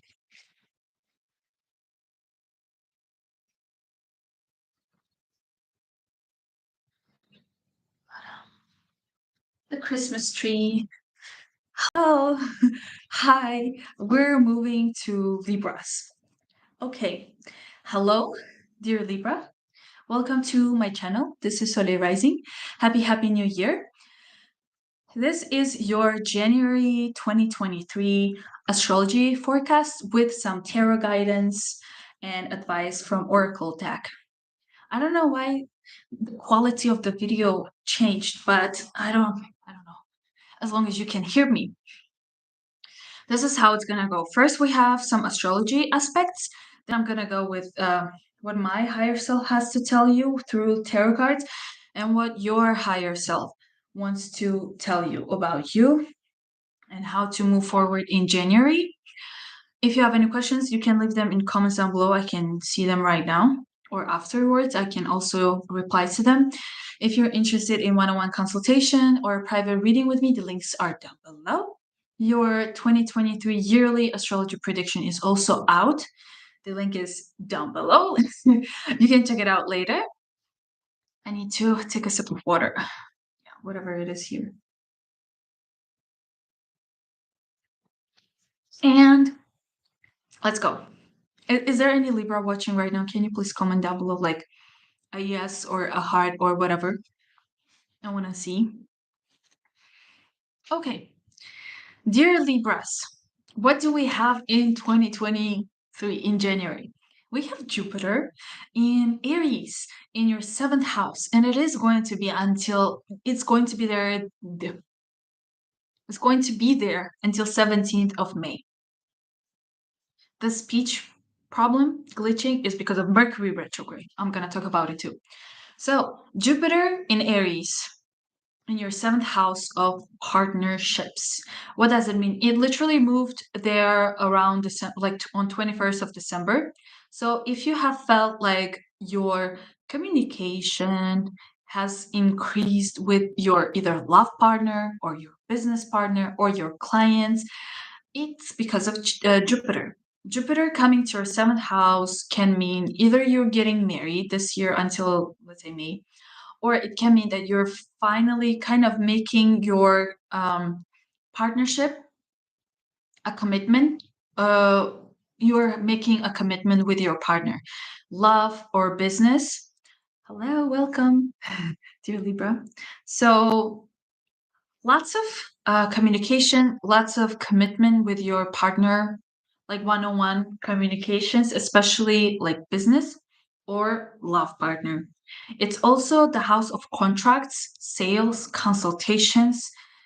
It means that you will have lots of consultations. You will have lots of clients or contracts, or you will be consulting or you will be consulted. So that's a big thing that is definitely going to happen. Something like this happened around the spring and summer of 2022. So you can look back in 2022 and see what was there. But it's something really nice and fresh that is going to be definitely working well for you in terms of business, in terms of love, and it's abundance and luck. So if you have not met the person of your life, or if you're looking for a business partner, there it is. January until May, right? That's amazing. Then what we have is Mars. Mars has been retrograde in Gemini from like October, and it has been in Gemini from August. And it has been in your ninth house of traveling, working with foreigners, working in an international organization, learning a new language, studying or applying to study or applying for a visa. And Mars being there retrograde means from October until January, there was some kind of like slow movement, or maybe even like nothing is moving towards, let's say, you traveling somewhere abroad, or maybe there was some kind of either obstacle or irritation when it came to like either working with foreigners, working in international organization, or working abroad, or studying, or teaching, or traveling. So it's like inner battle, like you're like, ugh, I don't like this, something is wrong, I don't want it. If you're like, it's not talking about like things getting canceled, it's just like inside your drive is like having this fight over the reality, like you don't like, or it's not going as fast as you want. So that's Mars. And it's gonna go direct from 12th of January. So things that I've just mentioned will go fast and smooth. I would say fast because it's still Mars in your ninth house. So from 12th of January, you will probably receive your results related to, let's say, visa, or to your admission letter, or to your some kind of course that you wanted to take, or your flights will be like, if you didn't know when you're going or where you're going, it's going to be more clear. Then we have Mercury retrograde. Mercury is retrograde in Capricorn from 29th of December of 2022 until 18th of January. So Mercury going retrograde in your fourth house can mean that some things in your house are going old and you will have to change it, redesign it, or like move, because a fourth house means like the place where you live, the place where you stay. Um, let's say you have a window, and for the whole year it was okay, and then boom, during Mercury retrograde, it just stops. Like, I don't know, lets the wind in, or your door gets broken, something in your house gets broken, and you will have to repair it. So it's reconstruction, redesigning your house, doing something with your house, or maybe thinking about like moving to a new place, buying a new place. It's also about your parents and your mom. It can mean that you are going to face some kind of old topics that will be brought up by your parents, or you will bring some kind of topics to your parents, and you will have lots of conversation and discussion with your parents, more conversations, but about like old topics. During this period, during when Mercury is retrograde, it's better not to, like, I don't know, buy new things, especially for your house, or buy a new house. It's good for selling though. Like, you can sell, but not buy. But if you want to buy something used or antique or like old, it's good time. All right. From 4th of January, we have Venus in Aquarius in your fifth house of love, hobbies, entertainment, and fun. It will be there until 28th of January. Venus in your fifth house can mean you will meet someone in terms of like love partnership, or the best way to express this without like saying, oh, you will meet someone, your heart will start feeling joy, love, and more, happiness when Venus is there. when Venus is in the fifth house, you are more inspired, you are more creative, you have this ambition and drive to create things, to launch things, to work on your projects, to work on your hobbies. I mean that those are the feelings when you kind of like, when you fall in love, you have this like butterflies in your stomach, like to do something, to go somewhere, literally going on dates, having more fun together, doing some kind of activities with your love partner, falling in love with life, falling in love with whatever you eat, whatever you enjoy, having lots of great food. That's what Venus does in the fifth house. What it also does is that it monetizes your hobbies and makes them like financial support for you. So if there are some Libra risings who want to see if they can bring their hobby or their art into like reality to make money out of it, when Venus is there, definitely you can work on that. And then Venus goes to Pisces, to your sixth house on 28th of January. When Venus goes to your sixth house, it can mean that you are falling in love or you love what you are doing on a daily basis. You are working on your routine, you're working on your diet, you are improving your health. Maybe you are getting a pet or something really nice happened. Maybe your pet gives a birth. I don't know, like something like that, that literally gives you so much love to the day-to-day job activities. It can also bring promotion that will increase your income. Venus in the sixth house. All right. The new moon is is in Aquarius in your fifth house on 21st of January. It's connected with your seventh house and ninth house, and they're in good aspects. New moons are new beginnings. It's a new chapter. I just told you about your fifth house of love, joy, entertainment, fun. It's your inner child. It's your self-love. And then, and it's also love and dates, right? It's connected directly to partnerships, love or a business partnership, nine with foreigners or abroad, or with international organizations or abroad. Think about it the way that you that can connect with you, right? You are falling in love with what you do. You do your art, and this art can be connected to partnerships like clients, consultations, your love partner, or your business partner. And then it's related with foreigners to. So, if we're talking about business, let's say, it can mean that whatever business you're doing, it comes from your heart.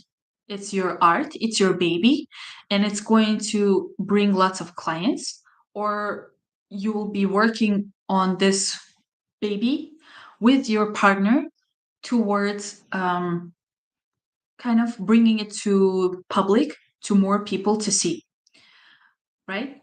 If we're talking about love partnership, means during this period when we have new moon, there's a new chapter with you falling in love with someone who is a foreigner, or you fall in love with someone you're dating and then you are traveling abroad together. That's another interpretation. I love that. Yeah. Okay, and the last thing for astrology, we have Uranus being in your eighth house. Uranus has been retrograde from 24th of August in your eighth house of common resources and other people's values and money. And it was retrograde. So when Uranus is in the eighth house or any planet in eighth house, it means like, and it's retrograde, it means in terms of money, there was some kind of like stop period where you didn't receive investment, where you didn't receive financial support from someone, or you were clueless about something hidden that you don't know about. So when on 22nd, when Uranus goes direct in your eighth house, it means you will be receiving some kind of random financial support, random things related to money, random things about like figuring out some hidden truth or secrets about other people or what are other people's values. And but definitely I would say maybe it's an investment or some kind of scholarship, but it's something sudden that you don't think about or you didn't know about. So now we're gonna go with tarot cards and see what uh, my guides have to tell Libras for January 2023. Let me see the comments. I'm Libra rising and curious. TT2. Health and housing. Oh, nice. Oh, about health and housing. That's exactly what is happening. Your sixth house of health and your house is getting activated. Fourth house. Why is everything had been stuck? Yep. Oh, I'm painting. So this is good. Definitely. If you're into art, this is good. So basically, if there are some artists out there like watching this channel, Venus being in the fifth house definitely gives so much creativity, inspiration to write, to paint, and come up with new ideas and literally make money out of it. So let's see what my higher self, my guides have to tell you for January 2023. For Libras, what is the message for Libras January 2023? My favorite sign, Libras. Oh, I don't know what it is. Oh, okay. Literally. Who is this? Knight. The Knight of Cups.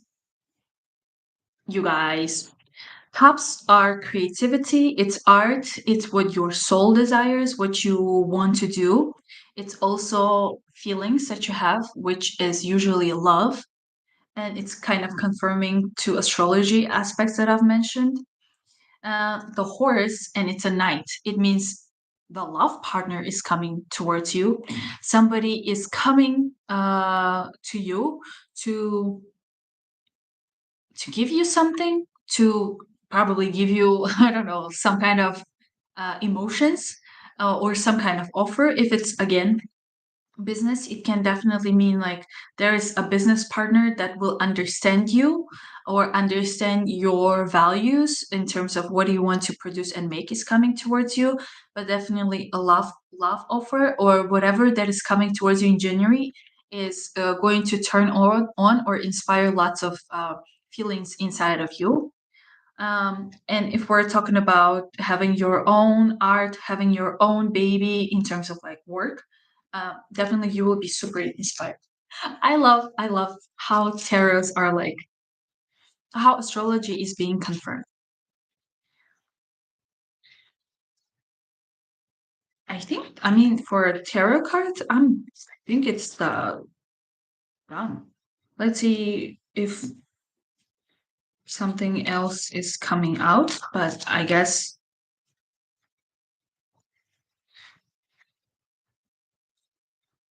oh, okay. So we have Seven of Cups. Again, cups, emotions, feelings, and inspiration and ideas, right? If we look at it and connect it with astrology that I've mentioned, Seven of Cups to me in this reading for Libras means getting really deep within you to channel the inspiration for your art, to channel the truth that is like lying inside of you and to bring it out. Because look how like there are many different things in all of these cups. So I guess you will have lots of ideas, lots of inspiration coming to your way. But again, we have seven. Seven, it's the Libra's number seven. We have Venus there as well. I was talking a lot about Venus. That's your own planet as well. And Scorpio is something deep within, deep. And another, just an advice. This card means do not be delusional. Open your eyes and think clearly about I don't know, let's say other people. But let's see what your guides want to tell you, because we have some literally advice cards. It flew out. It doesn't usually fly out. So what is this? Lilith. Woo. Oh, independent. Okay. Independence. Lilith. Independence. Recognize your own potential. Allah. All right. Nice. It makes sense with this card and the fifth house of self love together, astrology and this all together. It means literally you can, maybe some of you are relying on a partnership to make it work, make whatever thing work. But I guess also, if we're talking about love, or you falling in love with someone, it can, these cards are trying to tell you, because your fifth house is being activated, which brings you lots of like confusion in terms of what is love for you. This, to me, all of these are trying to tell you first, fall in love with yourself, fall in love with you, or understand what you really like, because we have Jupiter in your seventh house. Jupiter in your seventh house not only talks about like having this one-on-one communication or understanding or talking with other people, it can also mean you understanding what values do you want in other people and what values do you want to give or receive from other people.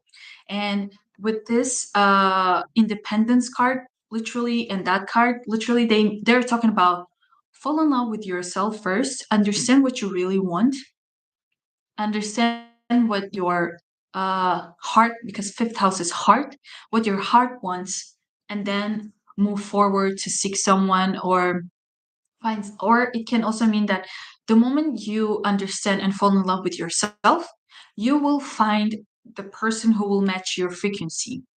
But let's see. Okay, I'll Lilith. I'm gonna read more message.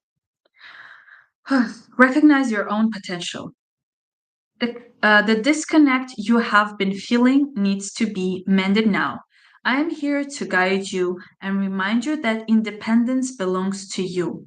You will no longer fall victim to fear or self doubt. Oh, that's so strong. You know that you have a fire burning deep and bright, and you must never let anyone, including yourself, dim or extinguish it. Understand that you are never given any passion or dream without the soul strength to accomplish it. I'm going to have some kind of goosebumps right now. Guys. This is so powerful for people who kind of needed a confirmation if they should follow with whatever dream they have.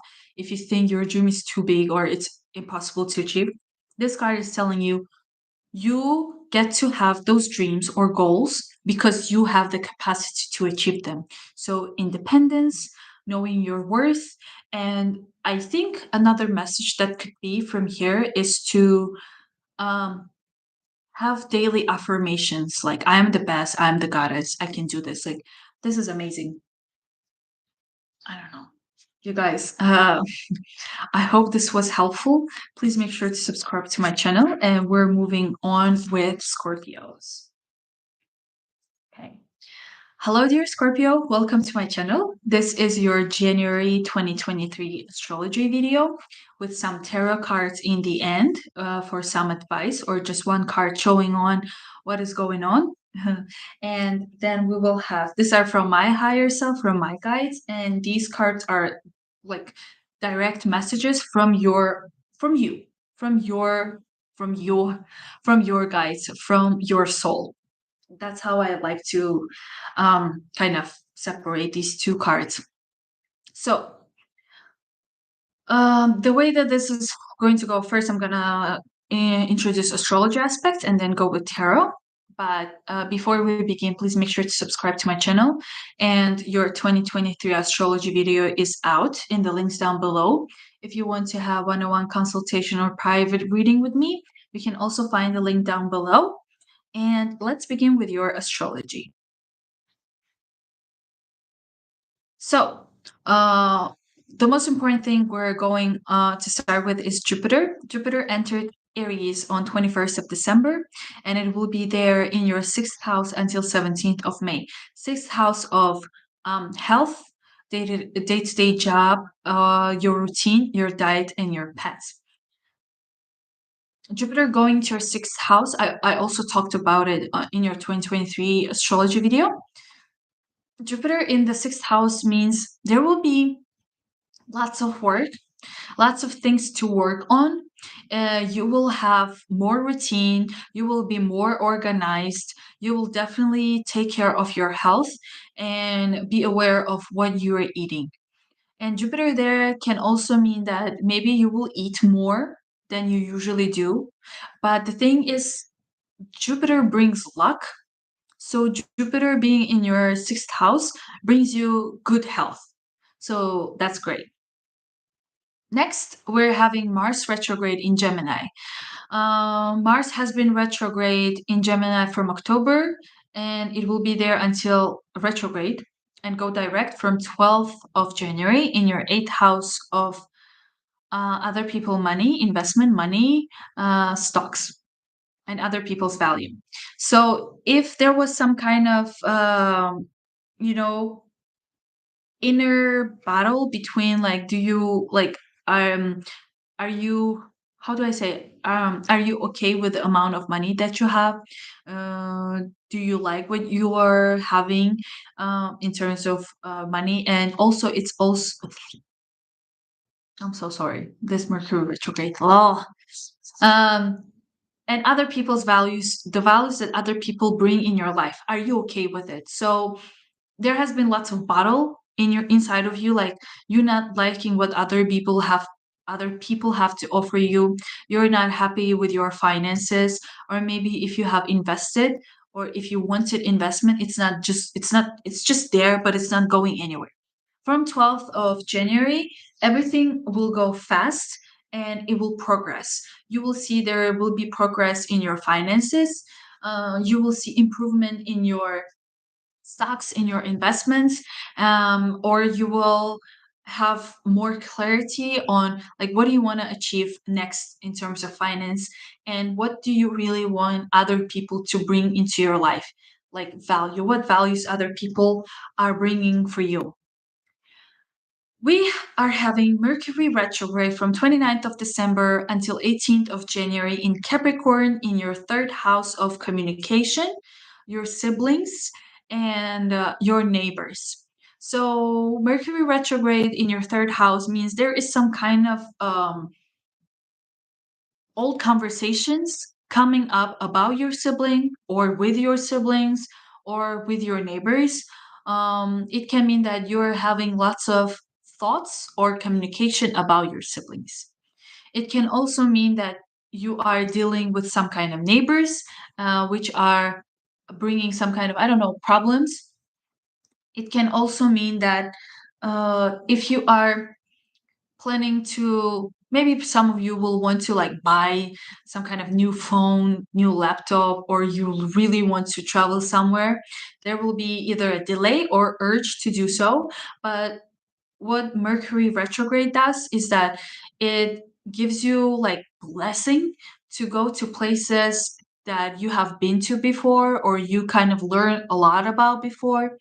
And it's perfect for like if you are in sales, you can sell your things or buy old things, but there is no way you should be buying expensive things or traveling to new places. That is why I make sure to double, triple, quadruple check all the documents before traveling, during the traveling, buying or selling. That's really important. After 18th of January, Mercury is going to go direct. So all the problems, all the delays will be resolved related to the things that I've just mentioned. Venus is in Aquarius from 4th of January until 28th in your fourth house of your home and your parents. So Venus being there in your fourth house means that you are really enjoying the place where you're living in terms of like you're decorating, you're thinking about how to make it more pretty, how to make it more appealing. It can also mean that your relationship with your parents is getting more close and you're having nice talks with your parents, especially your mom.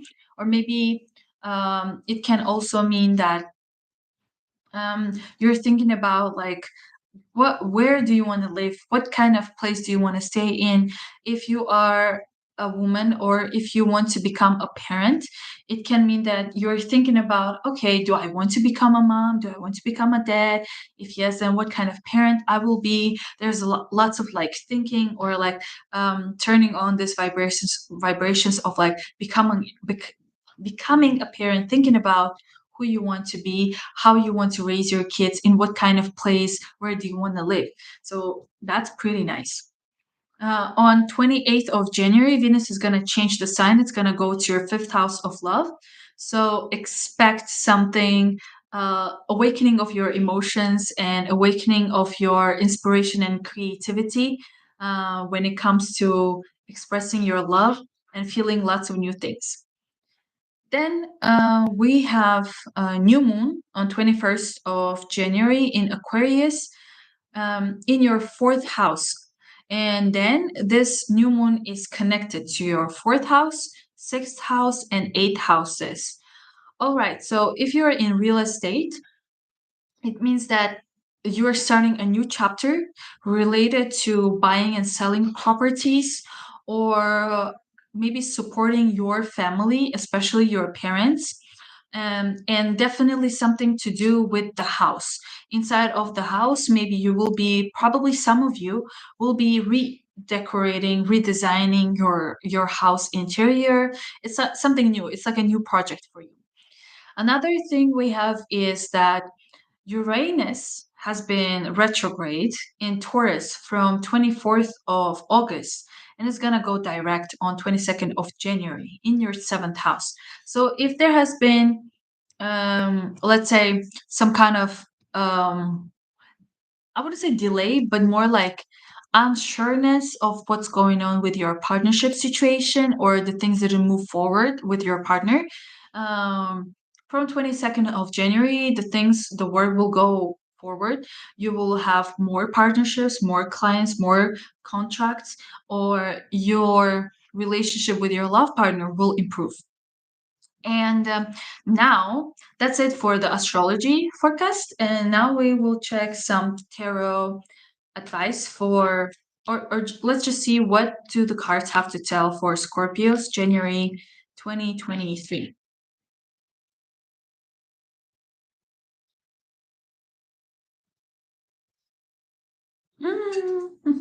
That's a lot of cards. Okay, a lot of cards, but we're gonna go with them. I mean, three cards. Okay, because I usually do one or two. I am talking about Scorpios at the moment, and the next one is going to be Sagittarius. So, if you are a sign, or if your rising or moon sign is before Scorpio, you can go back and check. If you're born after Scorpio season, you will have to wait a little bit, please. So, dear Scorpios, these three cards came out. We have Six of Pentacles, then we have the Fortune, and then we have um, the King. The King of Wands. This is very interesting. Six of Pentacles to me is talking about a financial situation where you feel like you don't have enough. Maybe you don't have enough, really. Like there is some kind of challenge or some kind of lack of finance, of money, or you have to save money, even though it's unpleasant, you don't want to, but you have to like save money and not spend too much here. And then the next card, we have Fortune. I will think about it like this way. We have Fortune, and then we have the King of Wands. And King of Wands means kind of like beginnings, using like it's passion, inspiration, and action. So with Fortune here, Fortune is an advice. It means it's like compass wherever you move, because before we have something like a card that is stuck. Six of Pentacles, you're stuck in terms of your finances. And Fortune is telling you it's up to you to decide, like if you want to continue have this kind of stagnation or stuck, like stuck actions in your life, you can keep it that way. Or you can get to like change something in your life and then you move to something better. Because fortune is like whatever you do, that's what you get. And then we have the card of action. So, as an advice, this fortune is telling you act on something, move, be fast, use your not intuition, but be very fast with your decisions. Because fortune is also about like decisions. It's more like act on the things without thinking about like the risk. So that's the things that I'm having with these cards, and those are from my guides. And let's see what your guides have to tell you.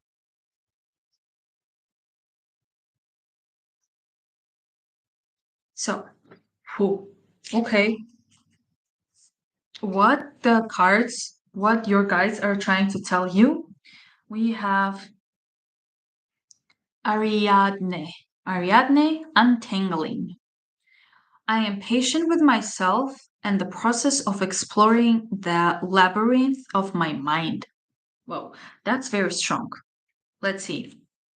I'm going to read the meaning. So, this is a message from your higher self to you. Let's see what does your soul or your guides want to tell you. I am patient with myself and the process of exploring the maze of my mind. You are a maze of sacred patterns, knowledge, and questions. Your experience is valuable, and each piece of the puzzle you uncover makes more sense in the universal grand scheme. Be patient with yourself as you learn to navigate your way through. Give yourself the grace and time to process as you explore your new findings. With each knot you unite, more experiences will become available to you, and through these experiences, more knots will appear. This is the process of existing. Make peace with these binds and learn to embrace them as you learn to untangle them. That's very specific because it makes sense with the fortune. Fortune is telling you the more you do, the more you receive. The less you do, the less you receive. And the King of Wands is telling you to act, to continue working on something and untangling and discovering yourself or improving. So that's um, that's about it for January 2023 for Scorpios. Now we're gonna move to Sagittarius. I know some Sagittarius have been waiting here, but we have Sagittarius, Capricorn, Aquarius, and Pisces left. So around like 10-minute each or 10, 12-minute each, and we will be done. And I'm really sorry for Aquarius and Pisces who are waiting here for a long time. I love you guys. I love you guys, and I'm gonna give you more. Like, I don't know, let's see if there are more things and more, like, I don't know, if there, sorry.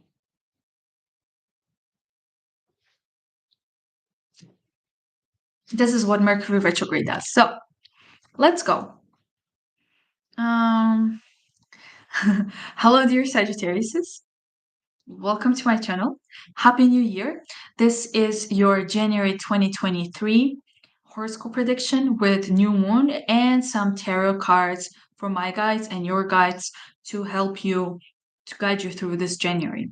The way it's gonna go, I'm gonna go first with astrology aspects, then with some tarot.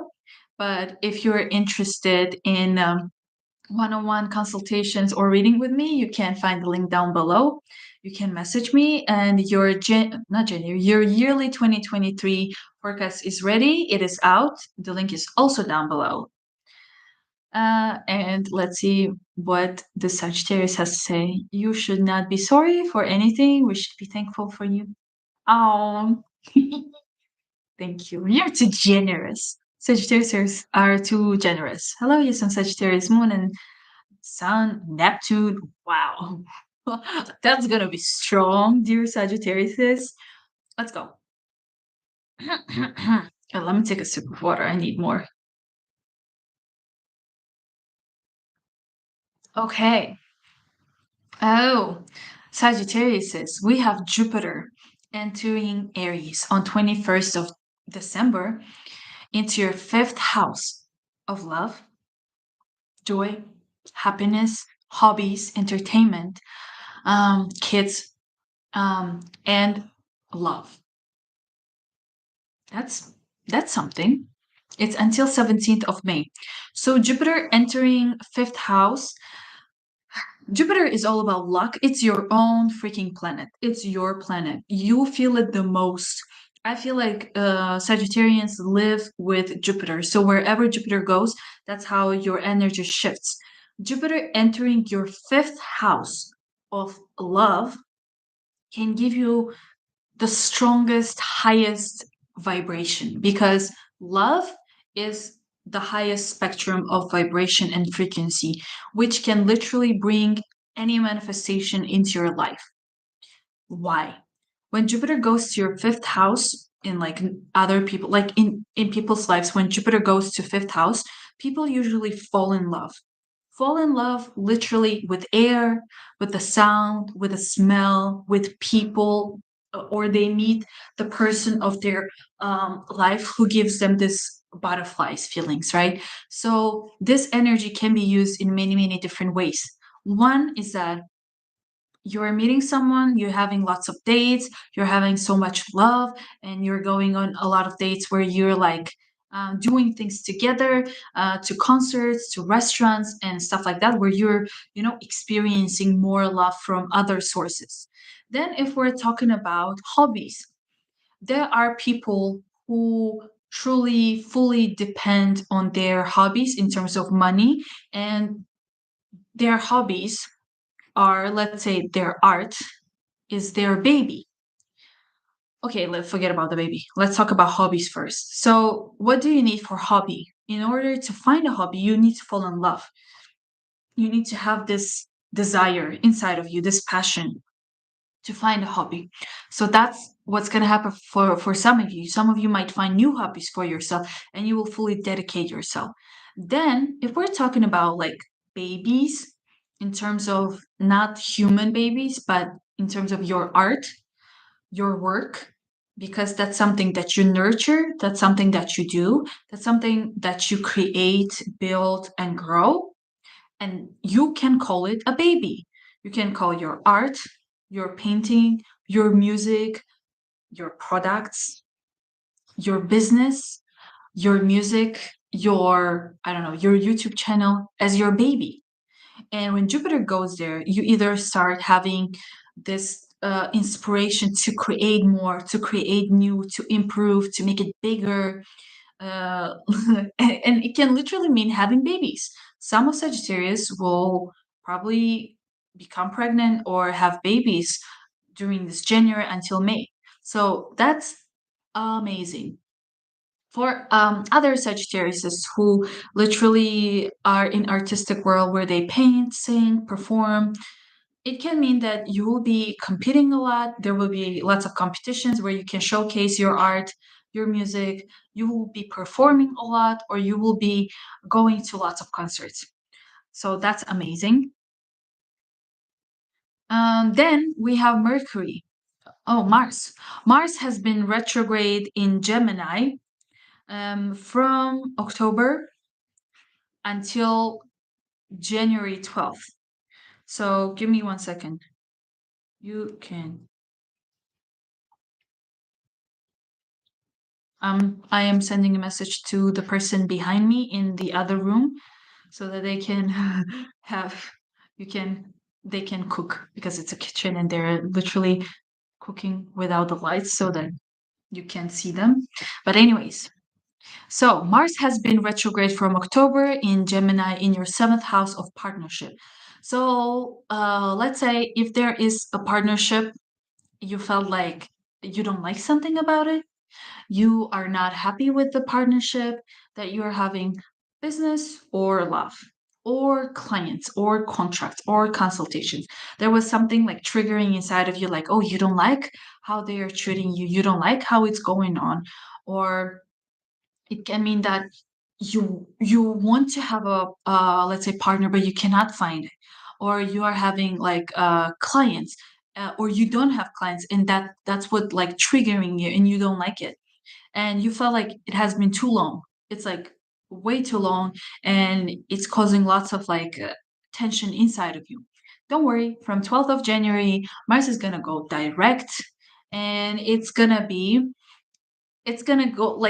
go so fast for you in the things that I've just mentioned, like partnership consultations, one-on-one relationships. It's going to open a new door, and you will be moving forward and fast with your plans with your partner, business or love partner, or you will start having randomly, like not randomly, fast. You will have like this growth of clientele, like contracts. You will have, if you're a public person, like if you have a YouTube channel or some kind of um, platform where there are other people, you will have lots of people watching you, checking your videos, um,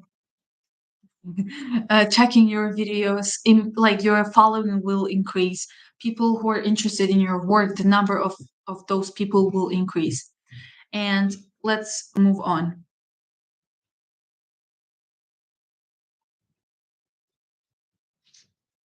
Aranzel, you can turn on the light if you want. Sorry. Yes. Okay. Da-da-da. Sorry. Sorry, guys. We have Mercury retrograde. Now that this is important, this makes sense to my sister. Mercury retrograde. Mercury is in Capricorn, and it has been retrograde from 29th of December. It will go direct on 18th of January. So Mercury being retrograde in your second house of money means your money was not coming through. And your money will come around 18th or like around that time, because second house is your income and your values, what you have for your house. It's also food. For some of you, there has been like delay of payment. If you are working on contract base, the contract, let's say that they say they send you the money during this time, but there's just problem, it's not coming your way because of this Mercury retrograde. So in result, you are not having the food that you want, or maybe you want to eat something but you cannot have it because of some blah blah blah reasons. Yep. And it can also mean that there are some things that you want to buy for your house, for your own comfort.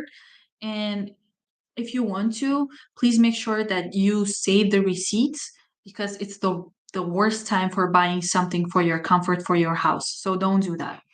Um, and if it comes to like some kind of paper, because Mercury is also papers, please make sure to double, triple, quadruple check all the papers, all the money. If the money comes into you, make sure to check like if this is the right amount, if you have the receipts, and always make screenshots if it's related to money. All right. Um, Venus.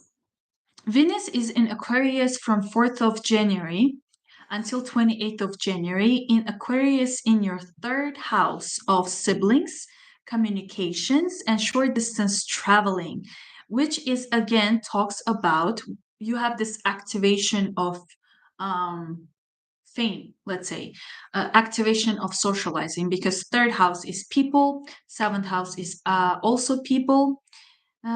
So what does it mean? Venus going to third house means your communication with your sibling is getting better. You're improving your communication, like, or you're getting more closer to your sibling. Or maybe you will be doing something with your sibling that will financially benefit both of you. Then, Venus being in third house can mean that your communication is increasing. You're finally finding people to talk to. You're finally having, let's say, if your channel has been stuck, or your, I don't know, your Instagram page has been stuck. Now it's going to get better. It's going to get more engaging. People will be engaged with your content, with what you say. If you are uh, offering consultations, if you are working with other companies and signing deals or selling things, this is perfect time, because you will be receiving lots of offers, lots of contracts and you will be really good at trade during this period. So make sure to use it. Make sure to cooperate, collaborate, and work with people, because from 28th of January, Venus is going to go to your fourth house. So Fourth house is more, you will be connected to your mom. You will be more caring about what's going on in your house and with your parents. So until then, if you are caring about like sales, contracts, or having followings or being engaged with people, perfect time to do it now in January. Then we're having new moon. I'm not talking about full moon because it was literally, I think, 14 hours ago or 13 hours ago. Yeah, 14 hours ago. So new moon is on 21st of January in Aquarius in your third house, and it is connecting your fifth house of hobbies, love, and kids, and your seventh house of partnerships. What did I tell you? In January, you are starting a new chapter of your life related to trade, sales, but definitely something that is connected to what your fifth house, what your heart desires. So, your heart, what does it want? It needs to be fulfilled through trading, through consultations, through teaching, through providing some kind of service to other people, but connected also maybe to a partner, to a collaboration, or having like making everything official through contract. So that's amazing, I think. I don't know how else I can be clear. It's the focus of your month. Then we have Uranus going direct in your sixth house. So Uranus has been retrograde from 24th of August in your sixth house of day-to-day routine of your health and your pets. So Uranus being retrograde in your sixth house means you couldn't exercise, you couldn't control your diet, your body has been fluctuating, your weight has been fluctuating. Something like maybe wrong with the health of your pets. If you have pets, maybe something like wrong with them, or you have been like having some kind of delays or some kind of problems with your coworkers, or you have been you were feeling like unknown and unsure of the work that you're doing, because sixth house is also your day-to-day job. Your day-to-day job working for someone was like, I don't understand what's going on, it's just stuck, it's not going anywhere. So from 22nd of January, Uranus will go direct. And Uranus, what does it do? It usually brings sudden changes, sudden things that you did not expect into your life. And we're done with astrology. So let's see, what do the cards have to tell Sagittarius for January 2023. I want to say 2022, but no, we know it's not true. We don't want it. We don't want 2022. Let's see what my guides want to tell Sagittarius for 2022. January 2023. Sorry. January 2023 for Sagittarius. Ooh la la. We have, oops. Okay. We have Four of Cups. Four of Cups. Can you see it clearly? I don't understand why it's like that. Maybe it's Mercury retrograde, so Wi-Fi is like, ha ha ha, we're going to be delaying the internet connection. You're gonna see me in pixels. It didn't happen last time. Whatever. Four of Cups. Do you see we have Cancer and the Moon, and then we have Four Cups. Four of Cups, to me, it means abundance. And cups is usually emotions, and it's also your soul and your inner needs, like your needs that you don't even know about. So Four of Cups is abundance in terms of like you already have what it takes and you have more things coming. So it can also mean that you are growing during this month in terms of your skills. You are improving your skills. If you doubt yourself, don't, because you already have a lot of skills, a lot of things when it comes to to your work, let's say, or to your art or to your hobbies, and there's more coming to your way. So you can also think about it differently, like, oh, let's say some can be like, oh, I'm already good enough, I don't have to like improve. There is more. There's something else that you have to look for and kind of start growing, because there's more potential. And but if we talk about like money, let's say, you have enough, there is abundance, so you're not suffering. It can also mean that you're receiving some new offers, like new inspiration is coming your way, new clients are coming to you. So if you want to check more, you can Google or find more information. Then let's see, what are the messages from your higher self to you. Sagittarius is higher self messages. Wow. It's a huge card chosen by a Sagittarius sister for me. So shout out to my sister who is watching this right now. Um, let's see. I prefer. Oh, so pretty, Lakshmi. A bottle. Wait, I want you to see this. Do you see? It says abundance. Didn't I just say abundance? Didn't I just say abundance? Abundance? Literally. Yeah, I'm a witch. Guys, I'm officially a witch. This is great. This is a confirmation because Jupiter, your own freaking planet, the sign of abundance, is in the abundance of love. And this love, high frequency vibration, can attract anything that you want in your life. And that's what I call abundance. Because if you have abundance of love, you will manifest, attract only good things in your freaking amazing Sagittarian life. Be open to receiving. Be open to receiving. Don't think that you, like, I mean, again, back to this card, because this card literally says, be open to receiving. Don't think that you are done. Don't think that, oh, maybe I'm not good enough. It's coming. There is more coming. Don't be like, oh, I have enough skills. No, there's more. Let's read. Be open. Be open. I love this card. It's so pretty. Look at this. Okay, with my amazing card, like, I mean, camera, you cannot see, so sorry.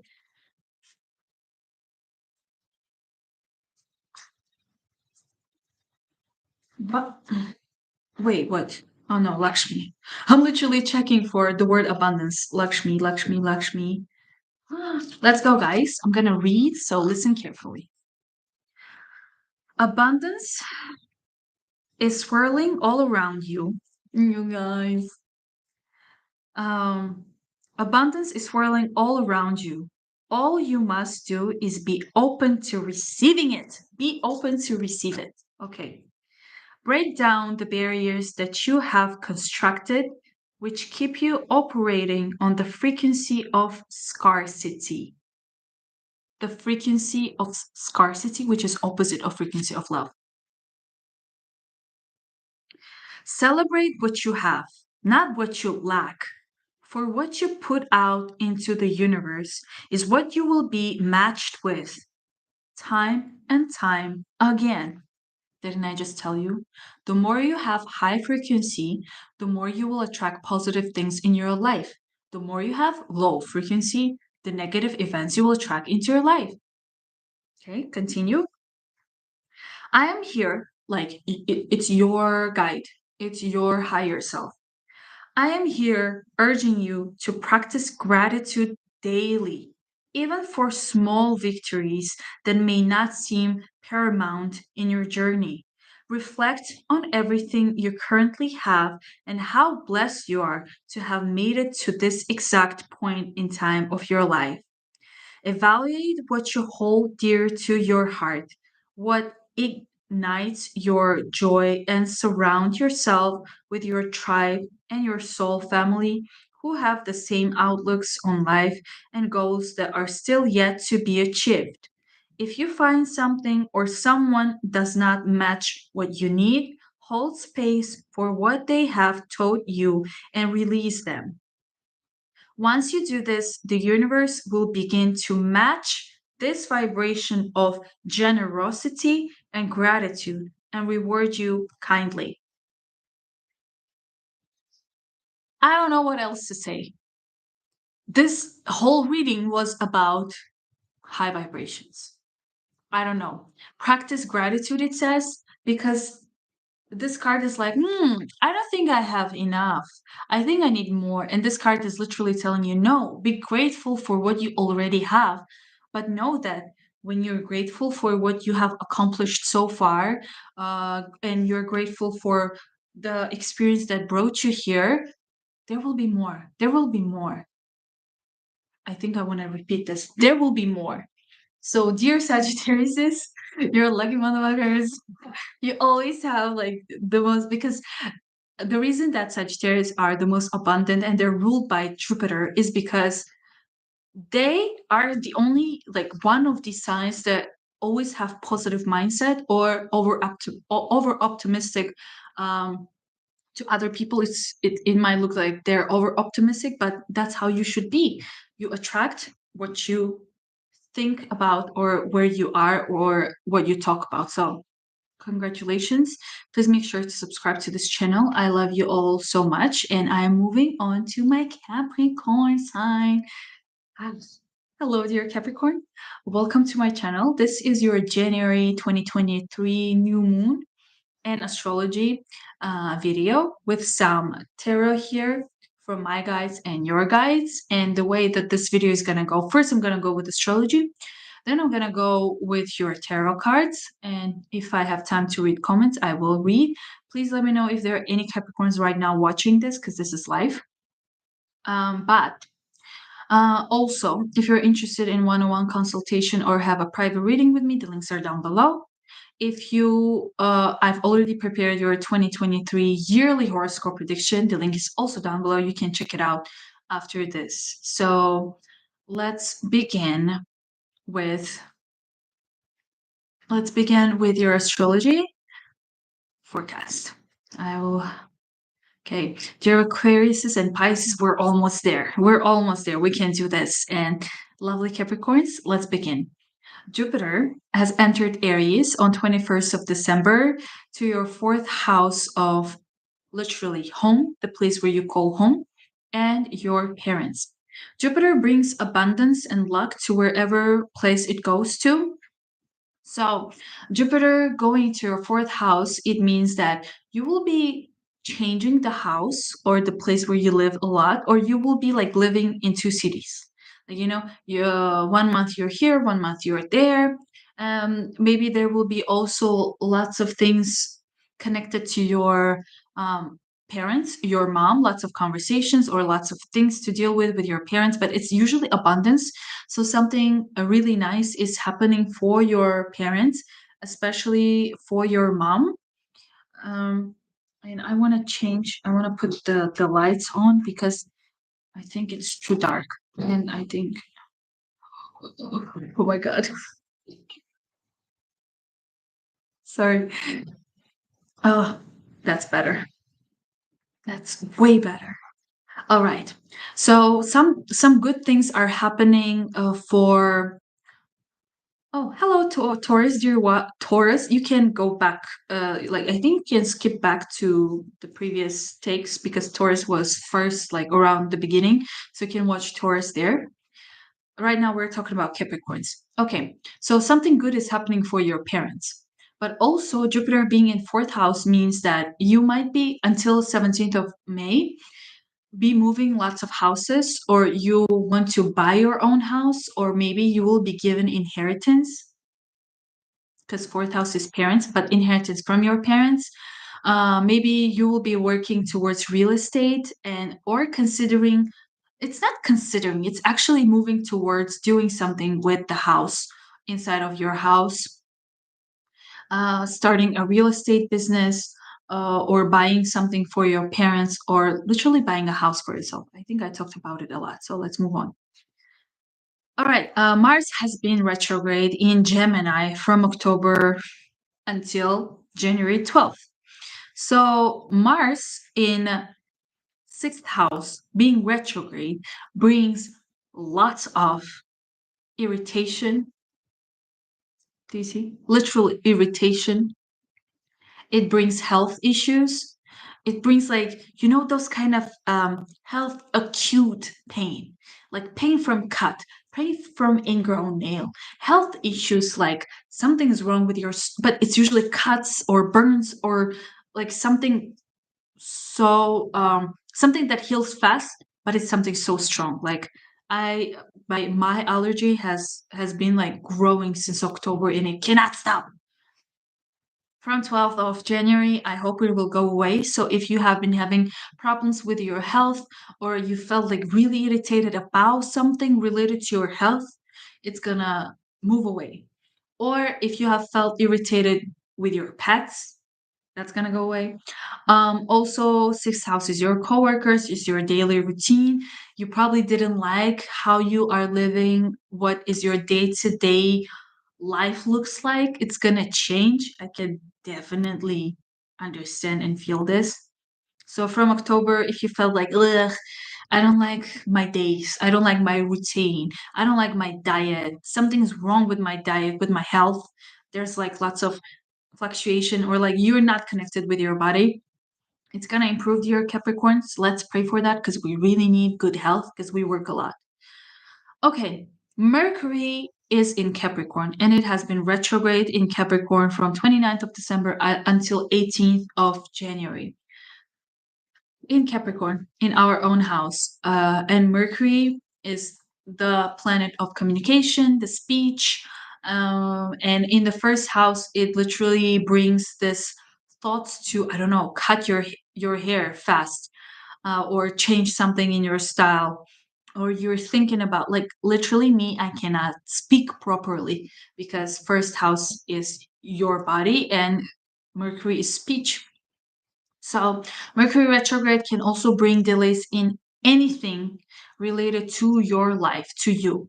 Not something connected to your siblings or your parents or your partners or friends. It's something related to you, that is personal in your life.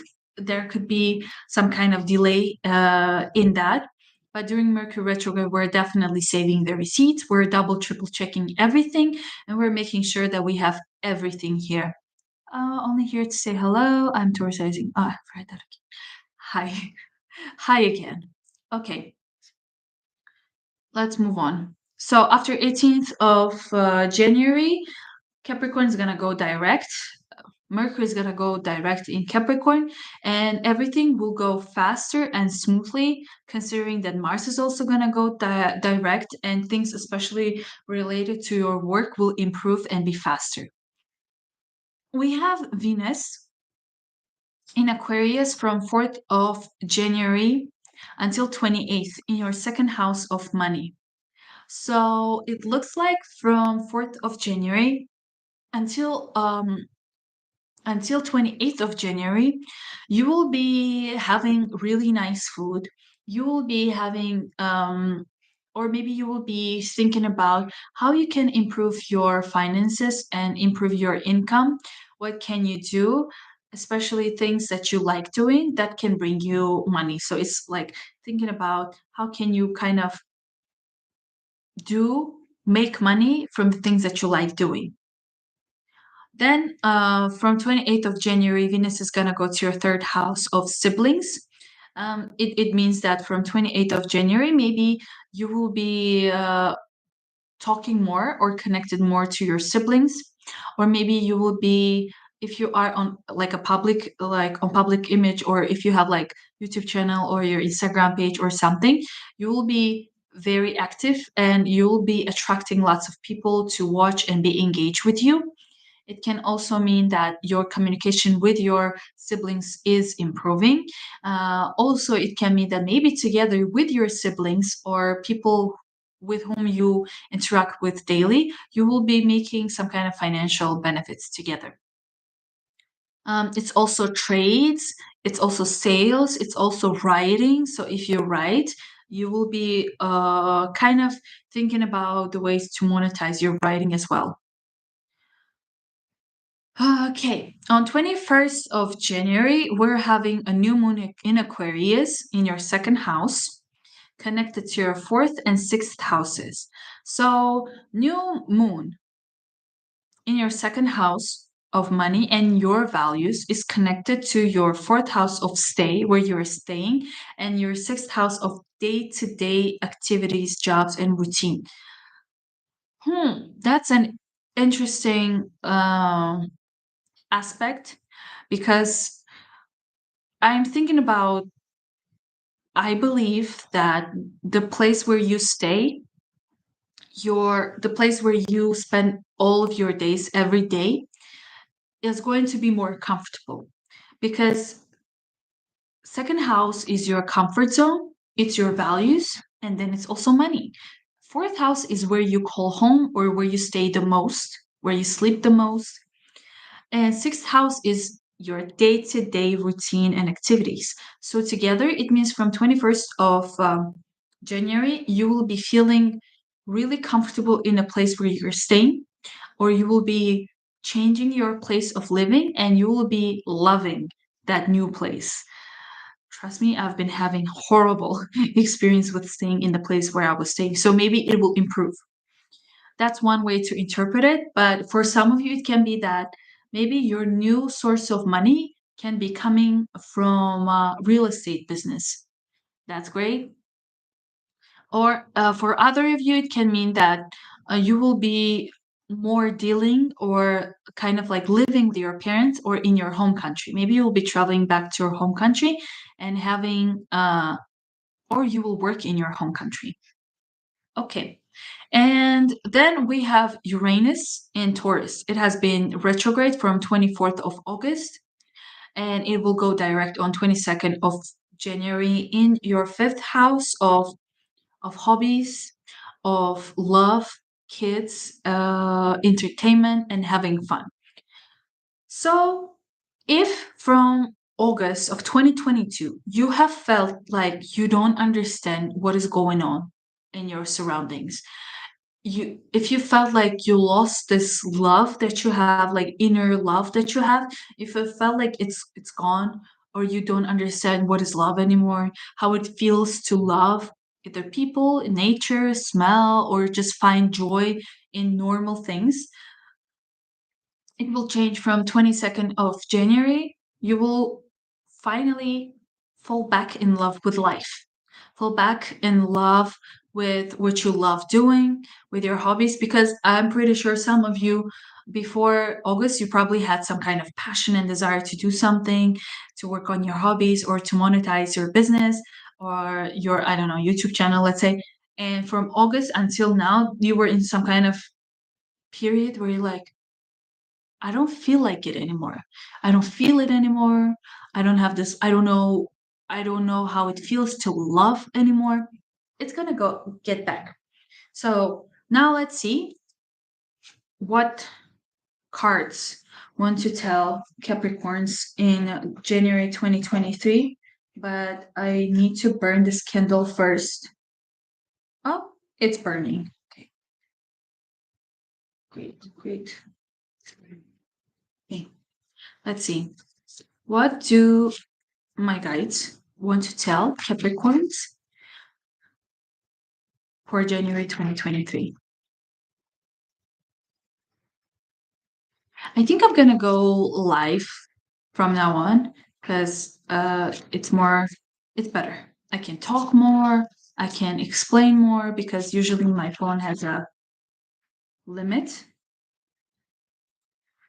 Oh my gosh, we have 3 cards coming out for you, just like for other sign. Like 3 cards flew out like without me even asking. I usually ask for 1 card, but there are 3.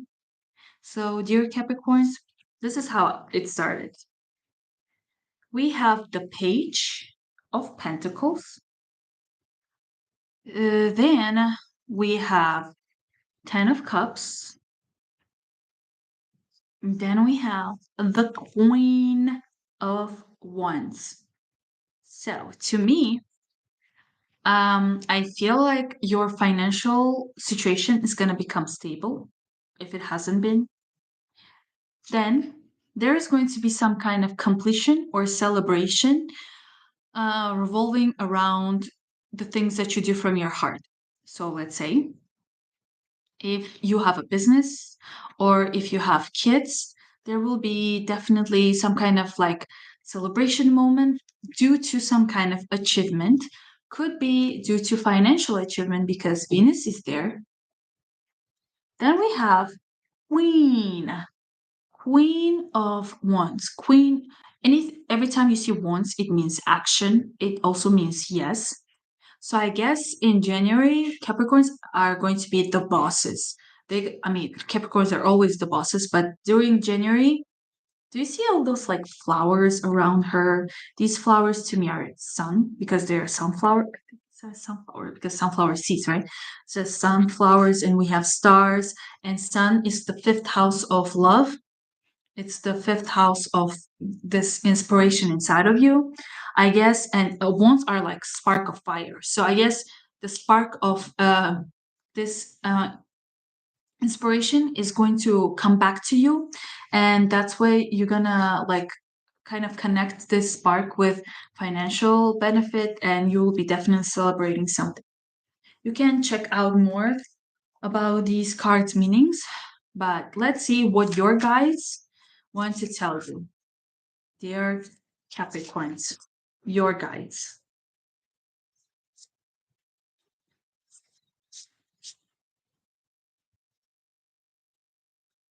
Who? Capricorns, guides. Mm, okay, that's a very specific message. It can be, it's Camru, Camrusepa or Camrusepa or Camrusesip. You read it for yourself. It says release. I dissolve negative and self limiting beliefs from my body, mind, and spirit. Yep. I guess maybe some of you in the past few months have felt lots of irritation, lots of like inner pressure. And as I said, like you didn't know how to have this joy and fun again. And in January, you will be releasing all of this negative emotions and feelings. So let's see. Kamaru. I'm gonna read. There's more. There is more. So let's see. This light is killing me. Okay, gonna read like that. I dissolve negative and self-limiting beliefs from my body, mind, and spirit. From body. Mars in the sixth house of your health and your body. So all this shit is going out. Finally, it's all going out. Like whatever health problems you were having, confirmation, it's going out. I'm here to apply pressure on your self limiting beliefs. Bring your fears to the surface, shatter your ego, thrust you from your comfort zone, transform your old behavior patterns that are not serving you, and change your perspective on how you're living your life. Mars in the sixth house of your behavior, your patterns. Then we have new moon in your second house of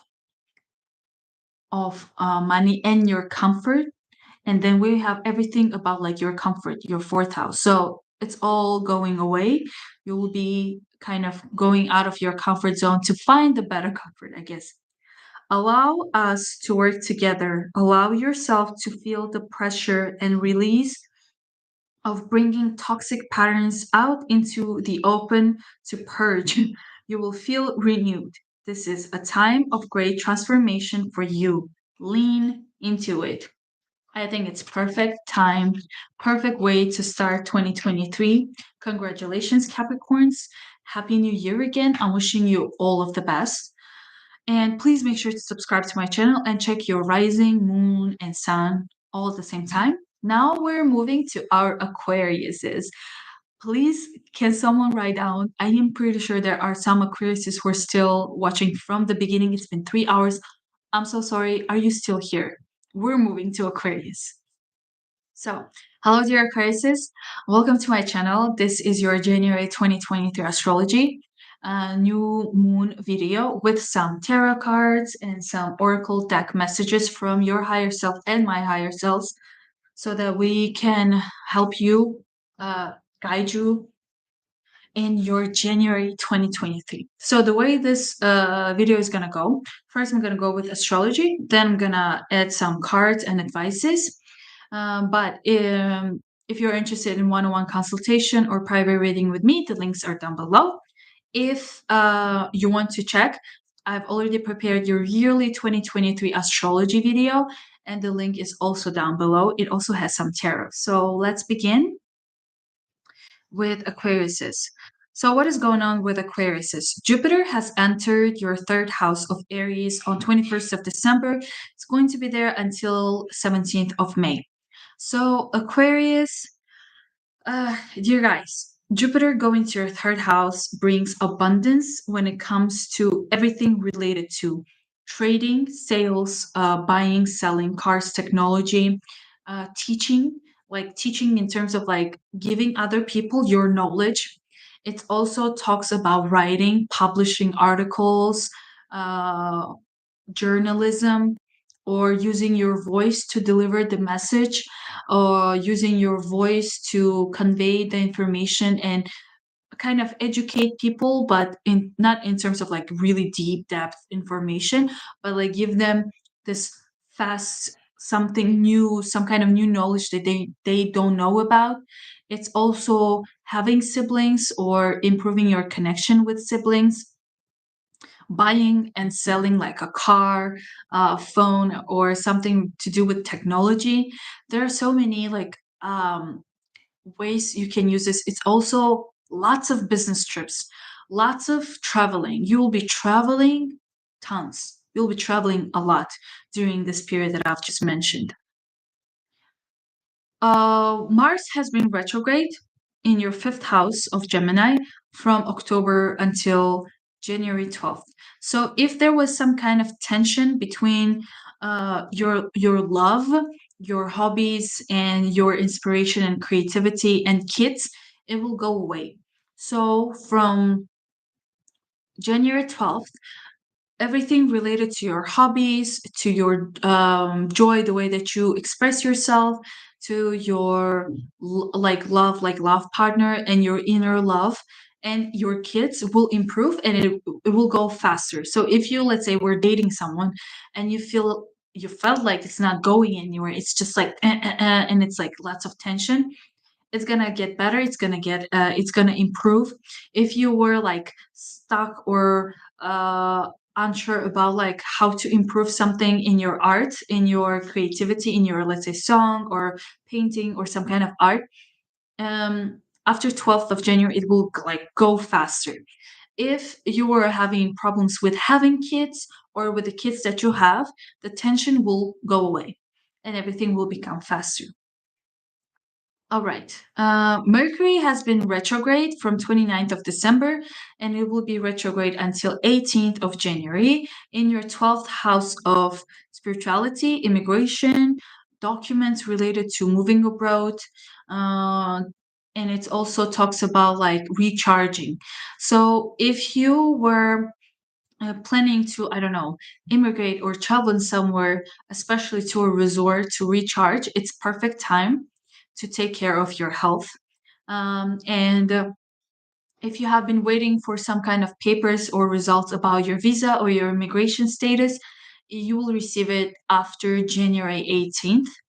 And definitely during this period, you should get back to your inner self, to your soul, and understand what your soul wants, how to heal your soul. So it's perfect for like meditations, for relaxing, for going to the nature, going to ocean side, to the beach, um, having, like I told you, meditation and having some breath works and do some yoga. Venus is in Aquarius in your first house from 4th of January until 28th of January. Venus in the first house brings glow, glam, beauty, different style, and lots of attraction. A lot of people will be attracted to Aquariuses in January. You will be like turning heads. Everyone will be looking at you. Everyone will be listening to you. You will be so inspired to, like, I don't know, change something in your style, change something in you, or you will be making money from the way that you look. You will be making money from what you love, of maybe even like giving advice about, like, oh, I really like this, and people will be like, oh, I want to buy this too. So you will be getting this kind of like maybe incentive from companies to promote what they have, because from 28th of January, Venus is gonna go to your second house of money. So during this time, from 28th of January, you will be definitely receiving some kind of financial reward and income. Your income will increase. You will also start like eating more healthy, or having like spending more time in restaurants, and even like buying new things for your own comfort. So that's beautiful. Then we have new moon in Aquarius in your first house, connected with your third house and your fifth house. Third house of communication, networking, sales, teaching, traveling, writing, and fifth house of your love, of your hobbies, of your expression of concerts and of kids. So it's a new chapter for you, like a new month kind of theme, where whatever you will be doing, you will be definitely attracting people in your work, but it's definitely coming from what you love doing, related to kids, or through your inner, like from your inner child.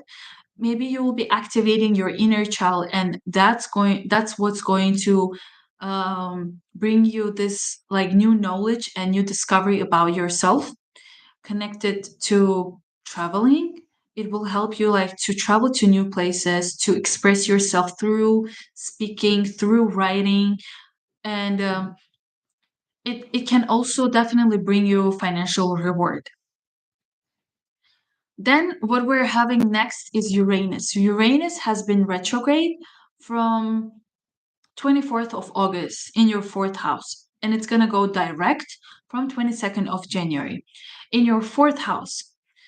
Uranus being retrograde in your fourth house brings this unknowingness of what's going on with your parents, or with your housing situation, or the place where you live.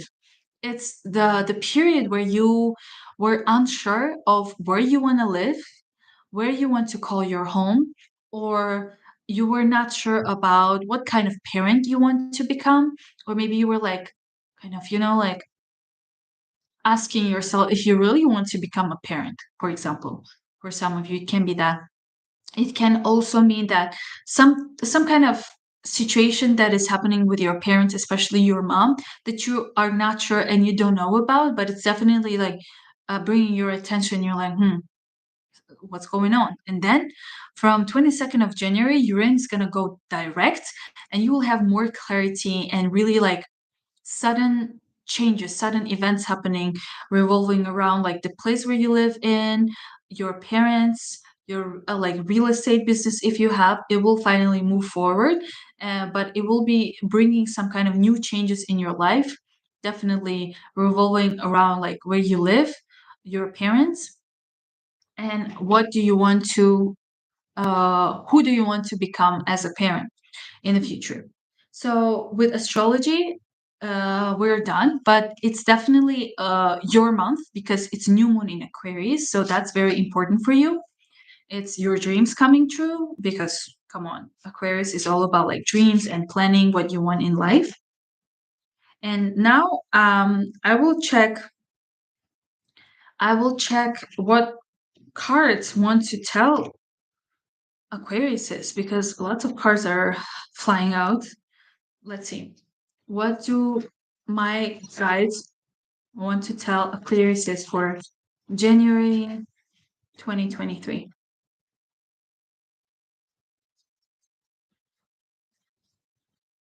Oh, oh, oh. Okay. There are two cards that just came out even before me like shuffling. I want to show them first for maybe it's a specific message for some of you. First, I got the Queen of Cups, then Judgment. So for some of you, these cards can be like a message, direct message. Queen of Cups is definitely talking about, in how I feel, it talks about you being definitely connected to your soul, to your spiritual world, and understanding what your true intentions are, what your heart truly wants. Because the next card we have, oh, it's not Judgment, it's Lovers. Sorry, guys, Lovers. Okay, now it makes sense. Some of you are falling in love. Some of you are meeting someone during this month because we have Lovers and Queen of Cups. Cups are emotions, it's love, it's inspiration, it's art. So, Lovers, maybe your relationship with someone is becoming committed and official. It can also be in marriage. So, some of you will be getting proposed to, or some of you will be meeting the person of your life in January. But it's for some of you because I didn't ask and they just flew out. But for Aquariuses, the message is, or the cards are Fortune and Ace of Pentacles. So Fortuna, the Fortune card, is the card that says, whatever you choose, that's what you're going to get. And it's usually an advice card for me. It says to me as an advice, it says, don't overthink, just act without knowing what's going to happen, and you will see what's going to happen. Whatever will come, it will come to you. And then we have Ace of Pentacles. So if you had a question about finance and money, the answer is yes, and it's going to be some kind of big money that is coming to your way. It also talks about stability and happiness in your comfort zone, in your home, in your materialistic, like in your values. So that's beautiful. Let's see what we have here for from your guide, from Aquariuses.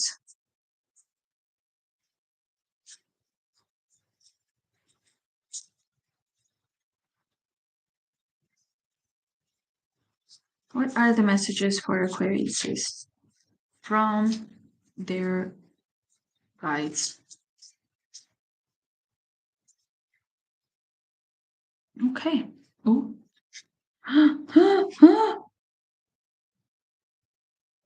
Hey.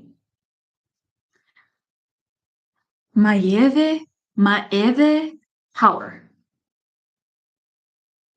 Can you see? Power. This is powerful. Be in awe of yourself and the strength it has taken you to get to here and now. I think it's beautiful message.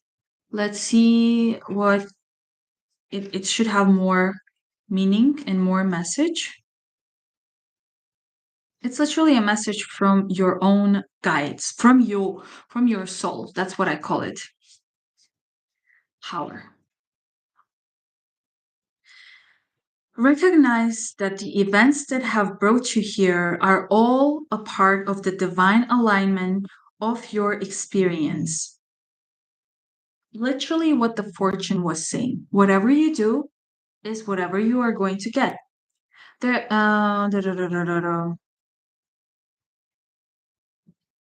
Okay, recognize that the events that have brought you here are all a part of the divine alignment of your experience. Challenging situations build your resilience and give you power. They improve your capacity to handle more, to expand more, and to guide others who are less advanced on their journeys. Helping others. So that's how you're going to like use your voice to deliver the knowledge, to deliver something specific and teach other people something very specific and help them. See your light, recognize the power within you. There is more than meets the eye, and only you know how much internal power it has taken to overcome and navigate difficult situations. Give yourself the appreciation you deserve. Do not wait for others to bestow it upon you. I think this is very beautiful and it definitely makes sense with the astrology part that I've explained that you will be helping others with the knowledge that only you know. It's something very specific and you will be using your voice to deliver the message and help. And then we had the fortune card telling whatever you do is what you're going to receive. And I guess you're going to receive stability through helping others. And I'm giving this opportunity for Aquariuses who are watching this video right now. If you have a question, I can answer it right now because you have been waiting for a long time. So, dear Aquarius, if you're still here, please write down your question if you have one, and I will answer it right now. Before we move to Pisces, the last sign, I'm gonna shuffle more.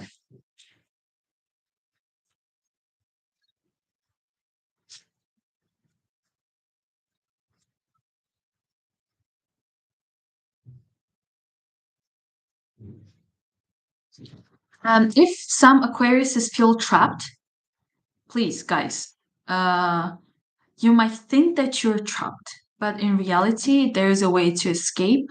So just meditate and find what you're like, find the answer within, because there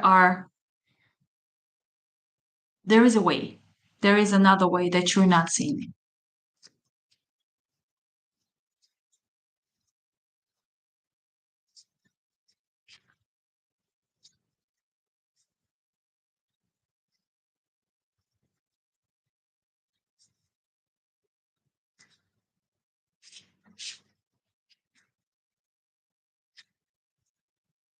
I think everyone was like, most of the people staying here were Sagittarius. Because after Sagittarius, like, you guys left.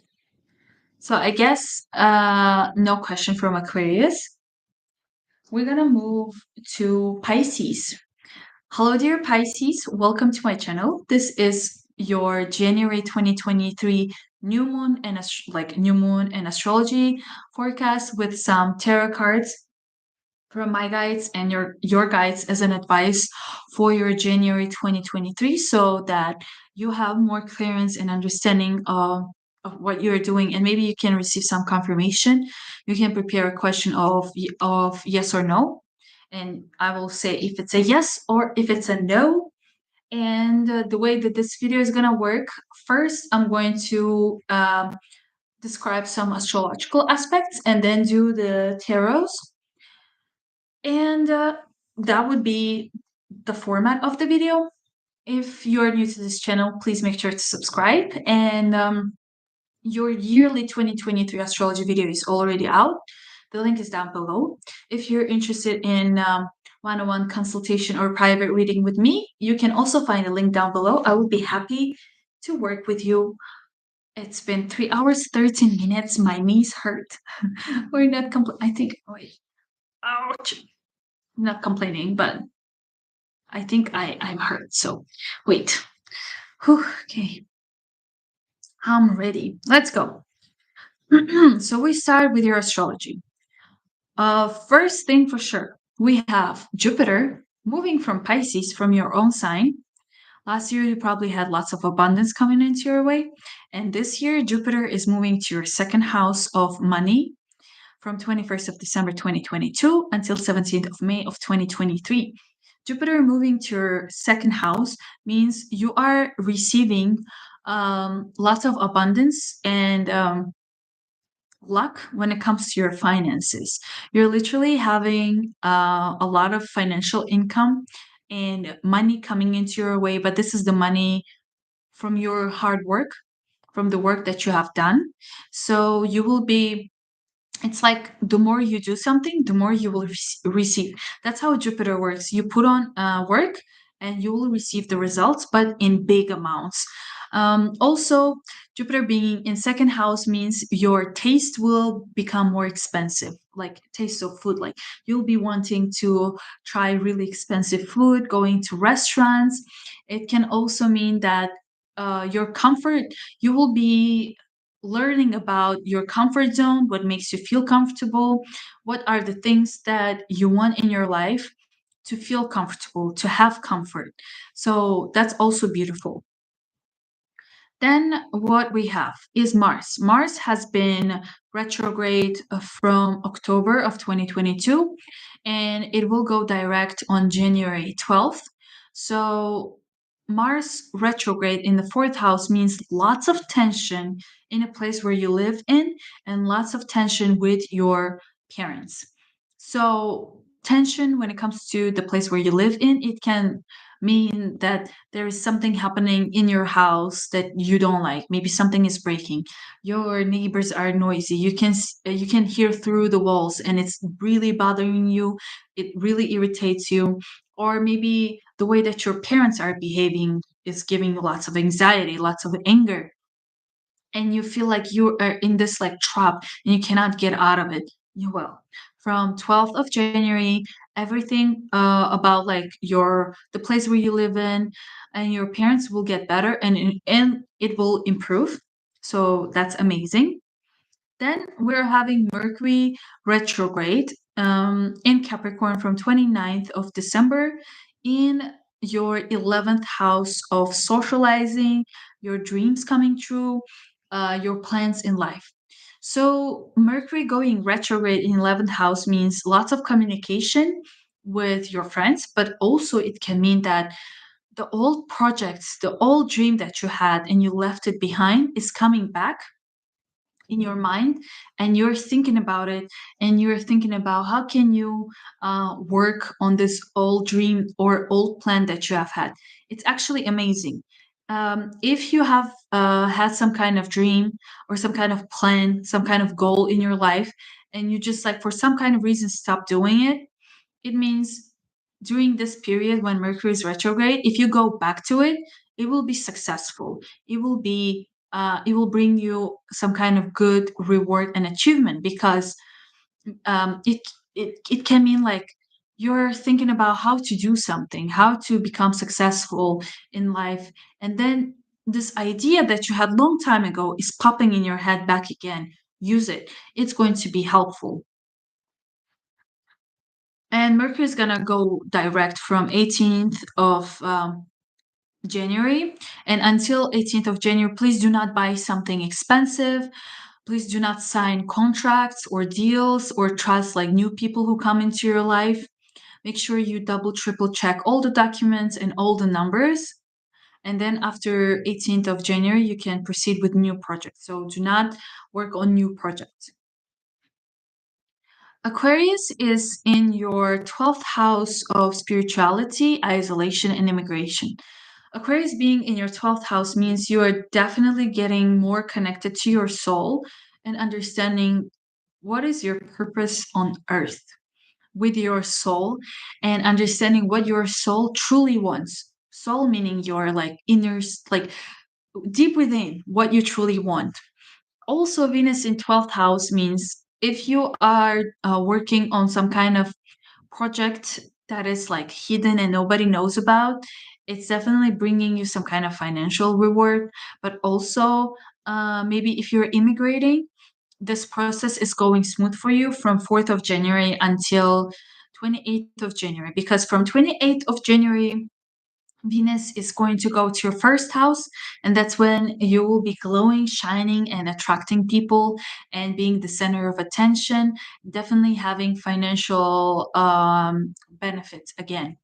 That's great. Then we're having a new moon again in your 12th house connected to your second and fourth houses. To me, it looks like starting something. It's a new chapter. New moon is a new chapter for you. New chapter in your 12th house means if we're talking about immigration, um, 12th house, second house, and fourth houses. So if we're talking about immigration, it means that you're finally finding the place where you want to move to or live in, and you will have enough money for that. If we're talking about your soul, this can mean that you will find peace within the place where you live in, and it will bring you, like, if you start meditating, or if you start, some people find peace when they clean their house. So if from 21st of January you think about changing something within your house, making it the way that you want it, it will be like a self-healing process for you. So that's what new moon is going to bring for you. But it can also mean for some of you who are, let's say, are programming or working on some kind of things behind the scenes. You will start working on some kind of new project that nobody knows about, or especially like your family won't know about. It can also mean that you will be moving somewhere, or you will be like in isolation, working by yourself, working from home. Definitely. Working from home. That's the new moon vibe for you, dear Pisces. Uranus. Next thing is that Uranus has been retrograde from 24th of August until 22nd of January in your third house of communication, siblings, sales, trading, writing, publishing, delivering your knowledge and expertise to other people. If your work is revolved around these things, in the past 6 months, you were probably feeling stuck or unsure of what's going on, or your relationship with your siblings was also uncertain. From 22nd of January, you will see things more clearly, and the things that I've just mentioned will go more smoothly for you. Um, your communication will improve with other people. You will be able to negotiate and have lots of, like, let's say, sales. If you're in sales, your sales will improve, your networking will improve, your relationship with your siblings and your neighbors will move forward. So if there was like stagnation, or like the energy of being stuck, it's going to move forward from 22nd of January. So now we're going to check what my guides have to tell Pisces for their January 2023.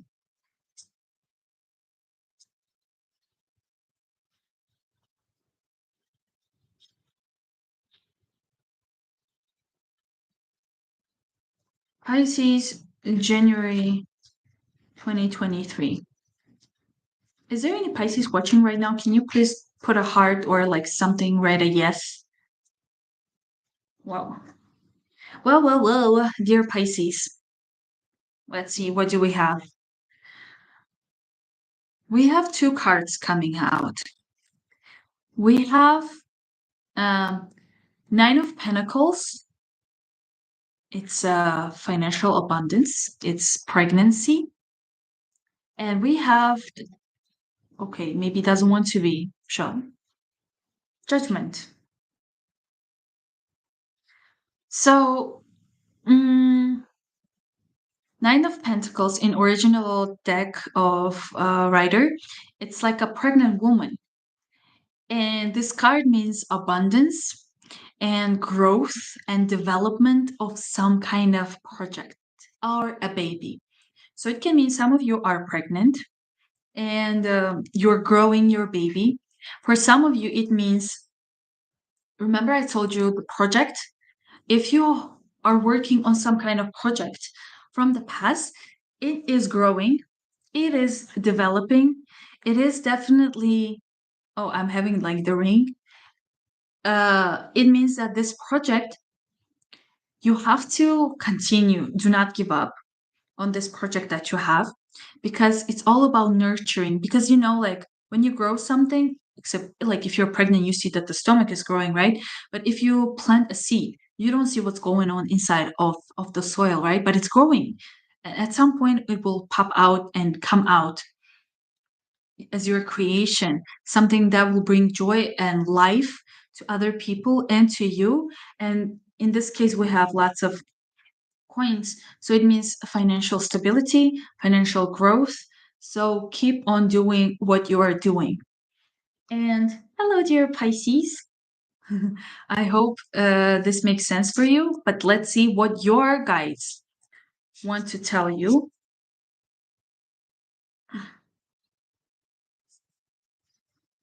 What Pisces, these are like direct messages from your soul or from your guides. Let's see what your guides want, what the guides want to tell Pisces. What Pisces guides or Pisces soul want to tell them.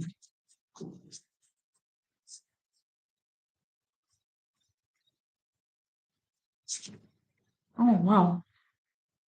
That's a lot of cards.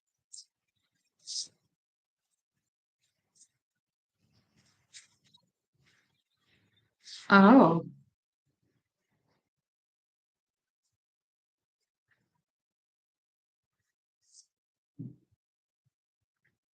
okay. I feel like this one is for you. It's it's beautiful. Everything is beautiful here because this is the Oracle deck for your spiritual growth and divine feminine. So it's Aine Radiance. Can you see? It's so pretty. And oh my God. I mean, guys, look, like the sunflower seeds, like there are a lot. And she's also surrounded by lots of pentacles. Um, I'm so sorry, I'm reading a comment, but please go back to, so there's a comment. You can go back to Gemini. Oh wait, 21st. Go back to Gemini and then later I will check other things. Okay. So, do you see like they resemble each other? Do you see how peaceful both of them are? So there is a match. Radiance Eine. I'm gonna read. I'm gonna read the meaning. My presence has an impact on the lives of those around me. Okay.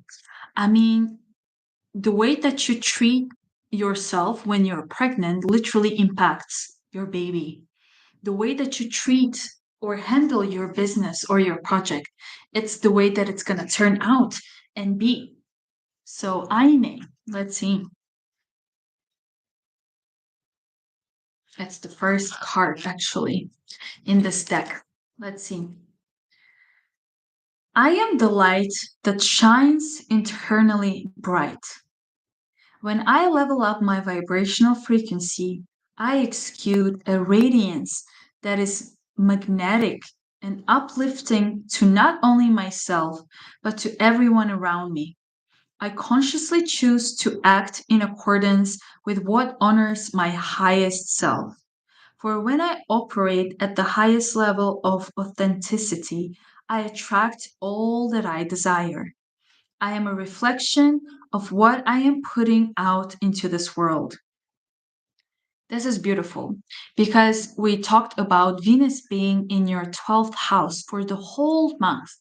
Venus is going into your spiritual world and improving your, like, increasing and improving your spiritual growth. Basically, spiritually, you are growing and understanding the laws of energy and frequency, law of attraction. So this is beautiful and it's confirming the astrology.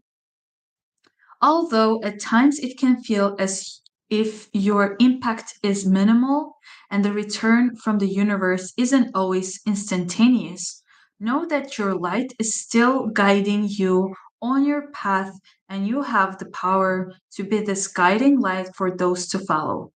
Engage in activities that set your soul on fire, that bring you joy, and all will fall into place. You will be a leader to those who seek this light. Isn't this beautiful? This is a message for you. You can write it down and repeat it to yourself every day if you want, or you can, I think you can crop my voice or my sound from this video and you can keep replaying it because it makes sense. There is lots of accent in your third house because Jupiter is there. So you are helping others. You are putting your work to the world and you're helping other people with your work, with your growth, with what you have learned and experienced in life. And as I said, with this card, what you grow in the beginning, you don't see that it's growing, but it's there. So don't be too hard on yourself saying like, oh, whatever I'm doing is not working. It is. You just like open up your eyes. Okay. Radiance. Thank you. Oh my God. 3:30 and I finished. I finished this 3 hour 30-minute long live for January 2023 astrology, tarot, and new moon prediction. Whoever is still there, oh my God. Wow. Thank you so much. Thank you for being here and bearing on for 3 hours, 30 minutes, 30 seconds and listening to me.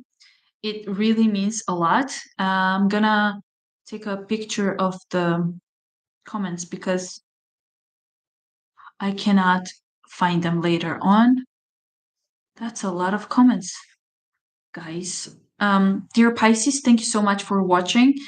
You can please subscribe to my channel if this was helpful, and I will see you on my next video. But for now, I'm just checking the comments because I didn't have time to check them and see if I need to answer to anyone. Uh,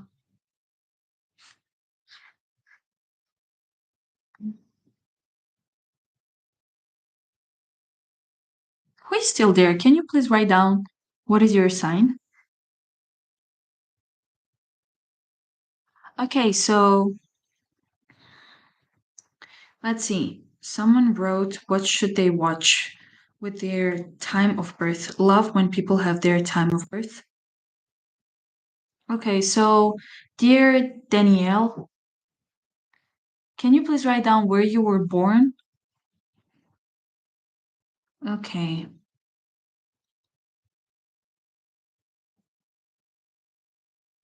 21st of June.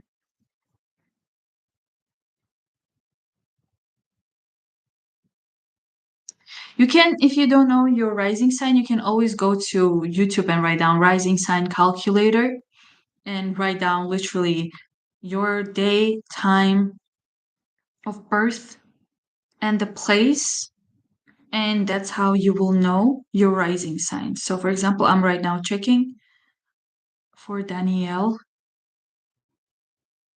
Okay, Leo ascendant, Pisces sun. Oh, that's this year is going to be very, very interesting, Justin, I think, because Leo ascendant plus Pisces sun, that's a lot of activation of your inner child and definitely like growing spiritually. Dear Danielle, I need your place because you need to know the place. So if you look here, I'm writing down the date, time, and I need the place. I don't know what is the center of Earth, like the center, but it won't like it changes. Like uh, the same person born on the same time, same day, in a different place of Earth will have different charts. So I cannot check your chart and give you information if I don't know the place or the time of your birth. Who else is watching, guys? Please let me know your sign or your rising sign. Ah, Danielle. I'm gonna, okay, just write down, let's say, The Hague. Um, Danielle, you should check Gemini. Wait, 20, this is wrong. 1 second. 21st. 21st. 21st of June. Dear Danielle, you are Gemini, almost Cancer. So, um, Taurus, your moon is in Taurus. Your sun is in like Cancer. Oh, watch Cancer. It's Cancer. It's Cancer 0 degree, and maybe your rising is Libra, depending on the location that you are born in. If I write Los Angeles, for example. Okay, dear Daniel, watch Cancer. How do I reply? Can I reply? I don't know how to reply, but yeah, Cancer, Sun, Libra, rising, and Taurus, moon. Okay, if there are some people here, if you have any questions, please let me know now, or I'm gonna go and have lunch or drink some water. But thank you guys so much for being here and listening to this whole video. I think I'm gonna go live more because it's more convenient and better, and I can talk as much as I want because usually I have limitations and I don't like that. Thank you so much again. Happy New Year. Have an amazing January, and I will see you later for a February video. Bye bye.